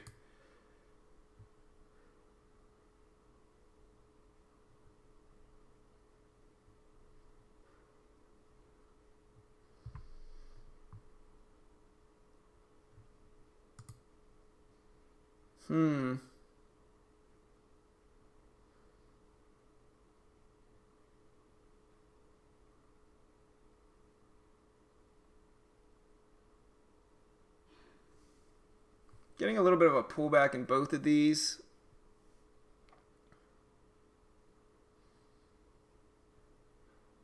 I'm going to add a little bit more to MU here. And maybe this is risky, but we're still down small, or we're still up or down small in the day. And I don't mind taking a swing here for MU. So we're going to try to take this swing and see if we can get a move. Profit target now is 94 for MU.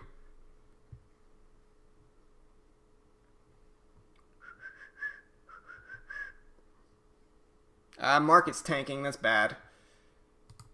Should have been paying attention a little bit closer, I think.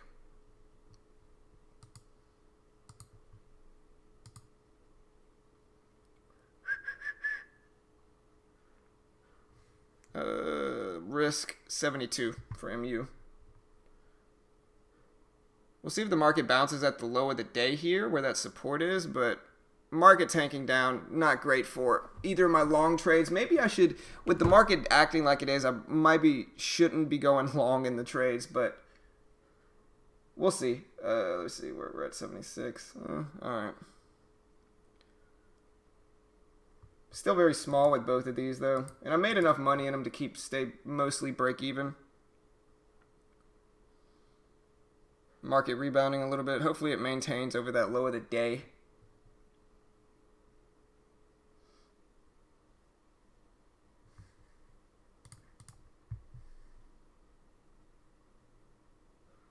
Hey, nice, JB. Congrats, bro. No, I don't usually do better in the afternoon. I usually do better late morning. So, like, right around now is when I start to do a little bit better and have better results. And so that's why I didn't trade the first hour. And now I'm kind of getting into my rhythm late morning like I usually do. And like I've been doing well the last few days. So I'm trying something different. I'm changing the way I trade a little bit because I've actually ended every day up in gross profit in the last 6 days. Last 6 trading days. And part of that is because but I've been down in net profit. And part of that is because I trade too much in the first hour. I take some losses, and then I perform well enough late morning to where I can usually rebound from those losses. But my net profit doesn't really show that well because I'm eating up so much commissions because I have to fight back. at the end of every morning. And so I think that's really what I'm running into here. And I have to have the discipline to skip that first hour of every day, I really think. If I could skip the first hour, hour and a half of every day, I'll do better.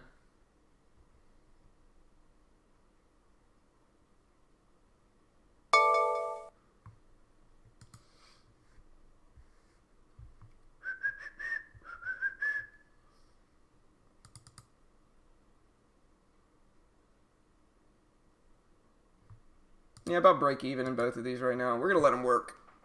Both in the same sector.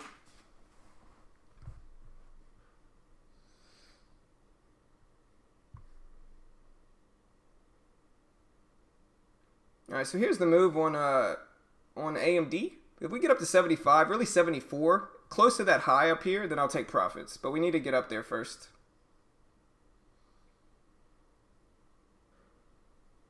Still kind of consolidating in the range, though. And still, until we break out of that range, which again is at 59, 51, 59, and 71, 72 for MU. Until we can break out of that range, I just got to stay in it and try to be patient enough to let them work.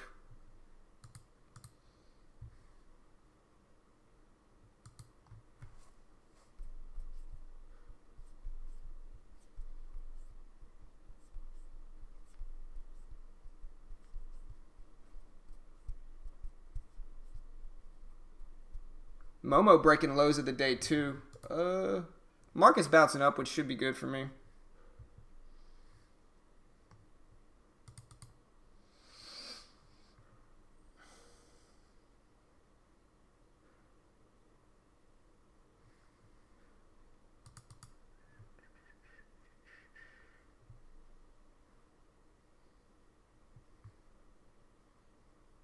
Part of the problem is I think I'm right in the middle of this range for AMD, which is the wrong spot to be in. And so unless I want to add to it, I don't really like being in the middle of the range because my average is right here. This is my average, right? It's right here. And so it's just right in the middle of that range, which makes it a uncomfortable position, really.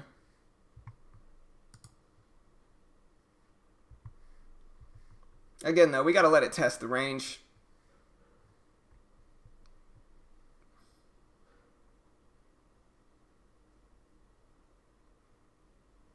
I think the market's going to influence these some as well.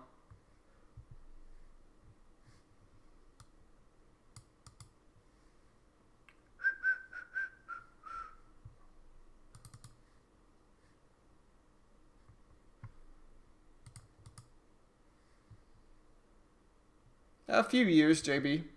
With Tesla, I haven't been watching Tesla. Let me see.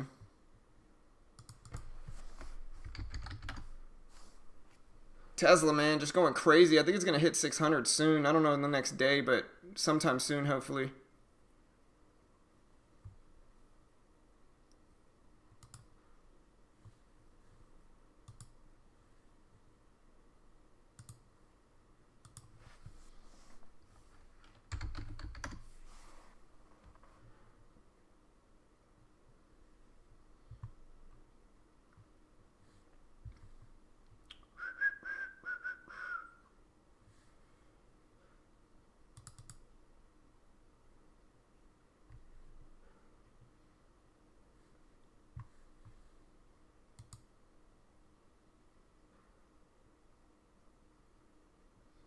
MU's getting a little bit close to my risk. My risk is 72, but I think I got to let it test that as well because it'll fake me out a lot of the time if it breaks.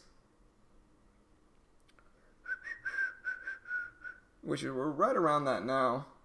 200. Yeah, here it is.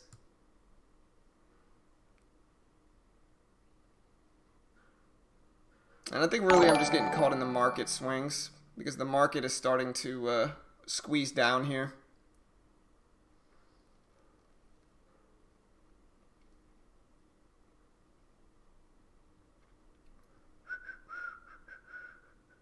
Like I said, though, I got to test this range. You can see the range here. The low, it's 59.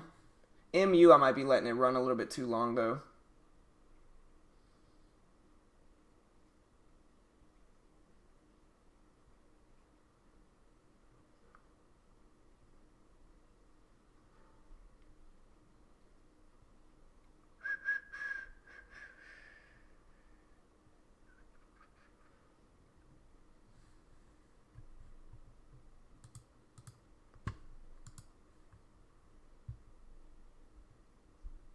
No, not really. Yeah, I have a few videos, Rymus. Hold on, let me get out of these trades if they fake me out or squeeze me out, and I'll post them.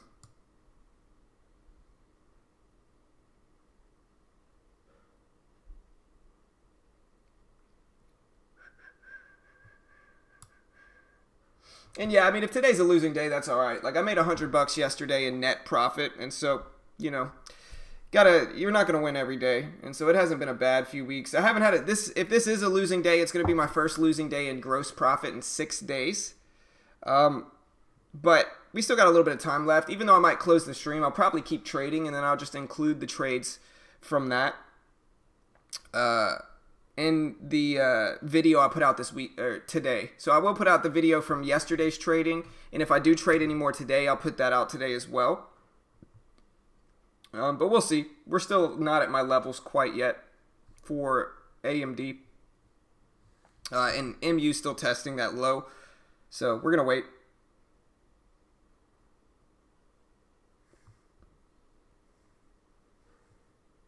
What I got to watch, though, here is I got to watch to see if the SPY breaks under that 332 level. That's a big level. And so I really got to pay close attention to that.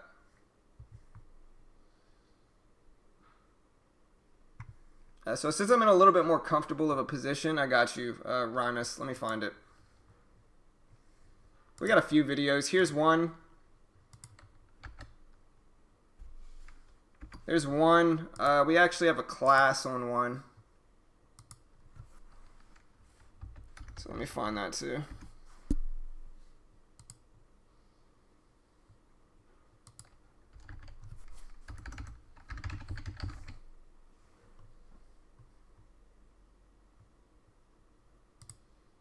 This is probably our most popular one. It's called Understanding VWAP and Related Strategies.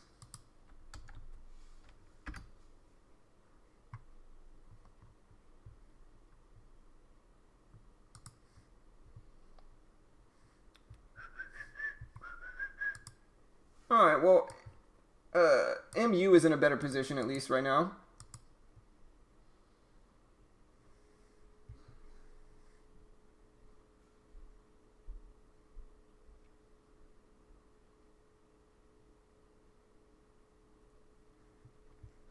Still a small day. We'll see.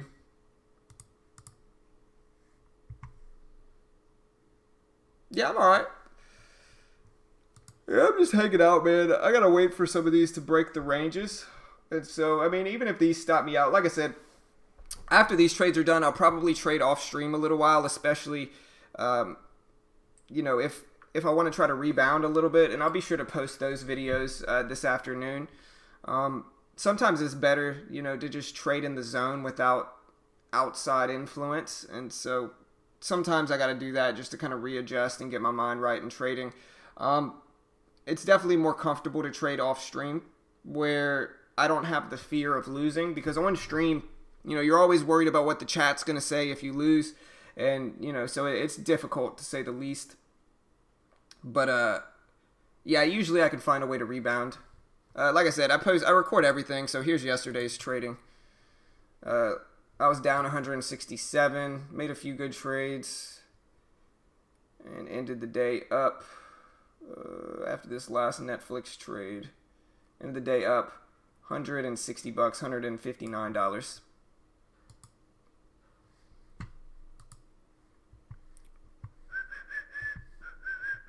But yeah, probably about to get stopped out of some of these, it looks like. SPY is getting closer and closer to that low, unfortunately.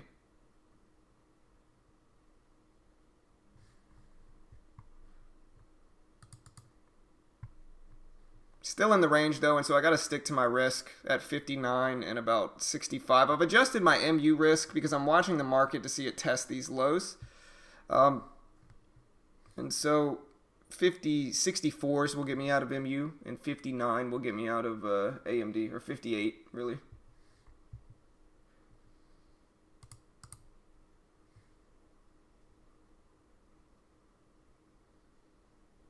Hey, no stress, the most high.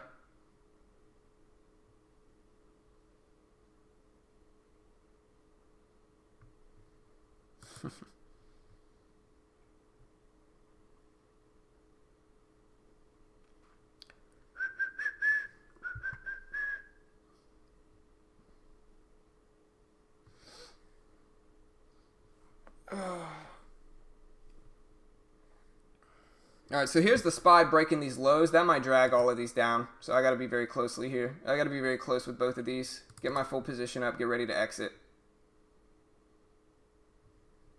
There's MU. Hands over the cover button for MU. I got to watch AMD still.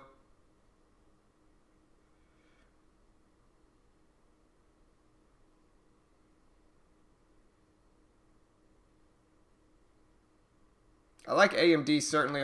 There's MU. I got out of that one. I like AMD a little bit more. But small trades overall, less than $100 day. I made about $100 net yesterday. And so, we'll see how today goes. But about break even in this AMD trade now. It immediately rebounded. MU hasn't yet. And so AMD is looking a little bit better than MU. I'll say that. But it really's not that bad. I mean, I took a few swings. I took profits in this trade already, and so it's really about break even, honestly. There's a few other trades that I'm looking at that I might take, but I'm going to go ahead and close the stream down here. And then I'll just, if you want to see how I do, you can join our Discord. I usually post my trade logs after I get into trades. And so if you want to see what I do for the rest of the day, I'm going to trade a little bit off stream, try to get into the zone a little bit. I've been doing really well, and so I'll record everything like I always do. But if you want to watch it,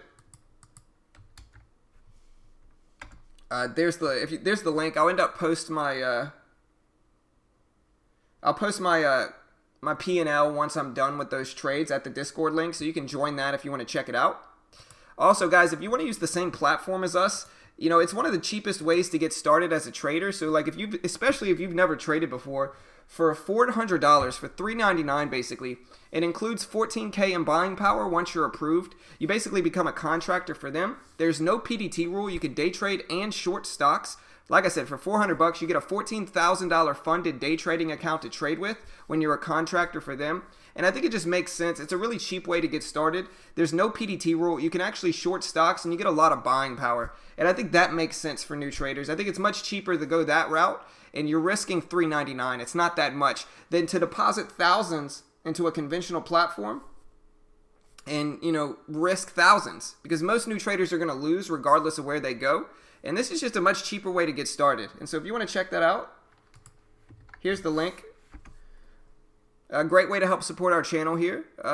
Great way. We do make a commission if you sign up, so of course we're biased, but it is a good way to help support us. And again, if you think about your other options as a new trader, what are they? You can go to another discount overseas platform, and they're going to be charging hundreds for the platform alone. Just their platform fees are over $100 a lot of the time. In a few months, you're going to pay the equivalent of an intro package where you're going to get 14K in buying power, a course, a demo account, chat room access, the whole nine. And so I think that makes way more sense for new traders. And so go check out the link if you want to see it. Also, if you want to join my team for the World Series of Day Trading, it starts coming soon. It starts February 22nd, and it's completely free to apply to and enter. Here at Beginner Trading, we are not experts or gurus, and so it's really cool to lead our own team. The last time we came in second. Here's the link if you want to join our team. Like I said, we're just free resource and community here. The trading competition starts February 22nd. It goes on for 6 trading days, and during which they'll give you a demo account to trade with, and the top 3 traders on my team alone win free trading packages, and then the top 20 in the overall competition win free trading packages. And again, you don't really have much to lose. It's completely free to apply to and enter. And I think it just makes sense for traders. You're not going to lose anything. At the very least, you're going to get a demo account to trade with. And you can check it out at the link, at the World Series of Day Trading link I posted. Also, if you want to use the same scanners as us, I'll post this link here as well. It's sellout time, as they say. But in my opinion, Trade Ideas really are the best scanners. Super real time. The ones we have here are a little bit delayed. Super real time. Allow you to build strategies and stuff around your own scans and scans around your own strategies. Super dynamic, customizable. And so if you want to check those out, you can use promo code BT15, get 15% off. Appreciate all the love today. We did break 100 likes. We got 119 likes in here. So appreciate the love, guys. Appreciate the support. Appreciate everyone who clicked that like button. We definitely appreciate all the support we get here. And yeah, hit that subscribe button, team. Shout out to whoever subscribed today. Arthur, shout out to Arthur for the sub. Thank you, brother. Appreciate it, man. And yeah, guys, good luck. We'll see you all later. We'll see how today goes. Like I said, I made $100 in net profit yesterday. Today, I'm down a little bit. We'll see how it goes. If you want to follow along, hit the subscribe button. I'll be posting a live trade video of yesterday's trades, kind of a breakdown of them. And then if I do trade again today, I'll be posting that video later. You could also join our Discord to see how that goes, and I'll post that link here. We also have a website if you want to see the strategies we use. It's beginnertrading.net. And I'll post that here at beginnertrading.net. We got a lot of strategy breakdowns. It's all free. There's the link if you want to check it out. And we'll also be having our member video. If you want to become a member, you know, that video is going to drop this afternoon sometime. So hit the like button, guys. I think they gave you, last time they gave you 240K. Last time they gave you 240K. But I'm not sure. I'm pretty sure they're going to do the same this time, though. But yeah, go check out our website. Have a good day, guys. I'll let you guys know how I do. I'm going to keep trading, try to get into the zone a little bit. We'll see how this AMD trade works out. I'm still holding 400 shares. We're back up to the highs.